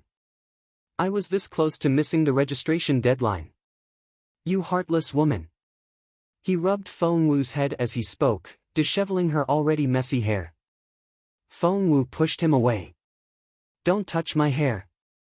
And I need to get back to my reading. Yu Minji didn't seem offended when Feng Wu brushed him off. He was still grinning with his chin in his hands. If he had a tail, it would be wagging all over the place now. Little Feng Wu. What now?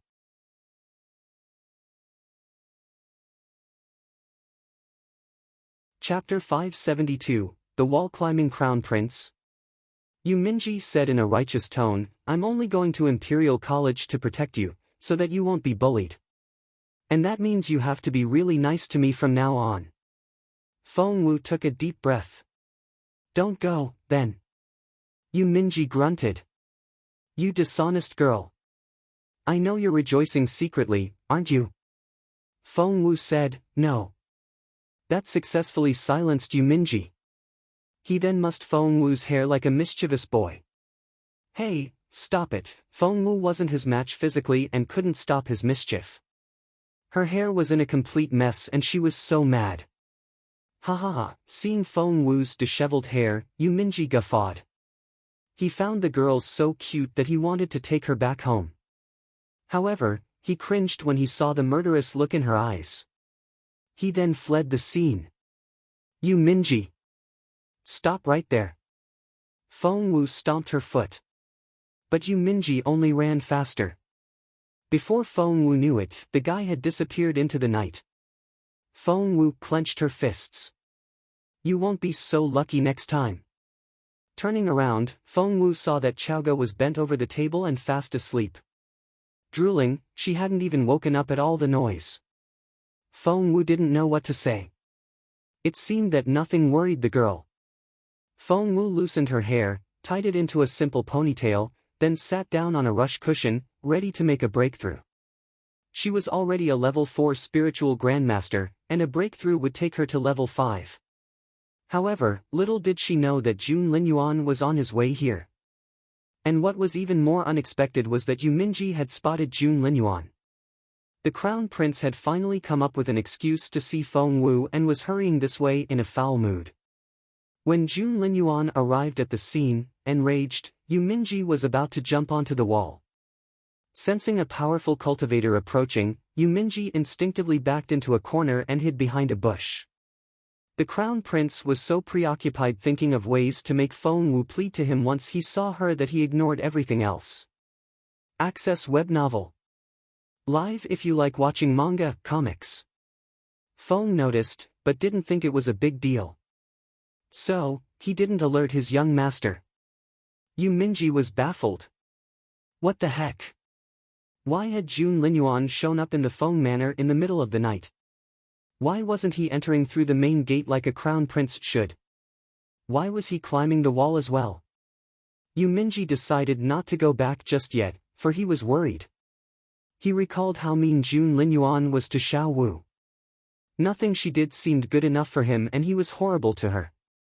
What could he possibly want from her in the middle of the night? Could Jun Linyuan be here for Feng Yanfeng? Not likely. Someone in Feng Yanfeng's position would never invite the crown prince over at this late hour.